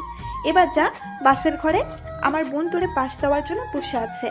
বিথি, ও বিথি, আমার শয়তানের হাড্ডি শালিকা, আমি ভাবতেছি আমার ফ্রেন্ড লিস্টে কিছু স্যাস্টা ফ্রেন্ড আছে যারা সোরের মতো গল্প পড়ে আর সোরের মতো চলে যায়, তাদের সাথে তোর বিয়া দিমু। তুই কি পারবি ওগুলোরে টাইট দিতে? কোষ কি মামা, তুকু দুলাগাই তুকু দুলা ভাই, পারবো না মানে? একবার আমার উপরে ছাইড়াতে দেখ কি করি। ঠিক আছে, তুই পারতে থাক, আমি বাসর কইরে আহি। দৌড় দিয়া বাসর ঘরে প্রবেশ করলাম। ঢুকে দেখে আমার সোনা বউ পুলিশ ম্যাম কোমরে কাপড় বেঁধে লাঠি নিয়ে দাঁড়িয়ে আছে। এসে ঠাস ঠাস, আপনারা কি ভাবছেন আমারে চর মারছে? না রে ভাই, তোমরা এমনি একটু বেশি বোঝো। আমার পুলিশ বউ তো ঠাস ঠাস করে দরজা লক করছে। কি রে শ্বশুরের পোলা, এখন তোর আসার সময় হলো? শিমলা প্রচন্ড রেগে ফোঁস করতেছে, মনে হয় এখনই বোম ব্লাস্ট হবে। শোন, দেরি করে আসার অপরাধে 100 বার কাম্বের উদ্বাস করবি, না হয় 100টা লাঠির বাড়ি খাবি। বল কোনটা মানবি? না মানলে তোর বাসর বাদ। আমার সোনা বউ, পুলিশ বউ, আমি তোমার সব শাস্তি মাথা পেতে নিব, কিন্তু বাসর বাদ দিতে পারবো না। কি আর করব, পুলিশ বউয়ের আদেশ। 10 বার উঠবস করতেই পুলিশ বউ বলল, হয়েছে আর করতে হবে না, শাস্তি মওকুফ করা হলো। আমি তো খুশির ঠেলায় আমার পুলিশ বউরে নিয়ে একটা কাপল ড্যান্স দিলাম।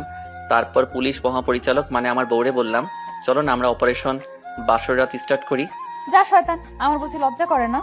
ওরে আমার সোনা বউরে, বাসরাতে জামাই পিড়ায় ওনার আবার লজ্জা, ন্যাকামার জ্বালায় বাসি না। তারপর আমি আর আমার পুলিশ গার্লফ্রেন্ড টুকু, এখন তো বউ, ওরে নিয়ে 2 রাকাত নফল নামাজ পড়লাম। আর টাইম লস না করে বেবি নেওয়ার অপারেশন শুরু করলাম। সকালবেলা কারো রেশমি চুলের ঘ্রাণে আমার ঘুম ভাঙলো। পুলিশিনী বউটা আমায় পাগলি করে দিবে। কি সাহেব, ঘুম ভাঙলো? এখন উঠে হন। না, আগে 2টা পাপ্পি দাও, তারপর উঠবো, না হয় উঠবো না। নো নেভার, রাতে অনেক দিয়েছি, এখন আর হবে না। ওঠো, না হলে পানি ঢেলে দিব। না, আমি পাপ্পি ছাড়া উঠবো না। দুইটা দিতে পারবো না, একটা হলে রাজি। রাজি।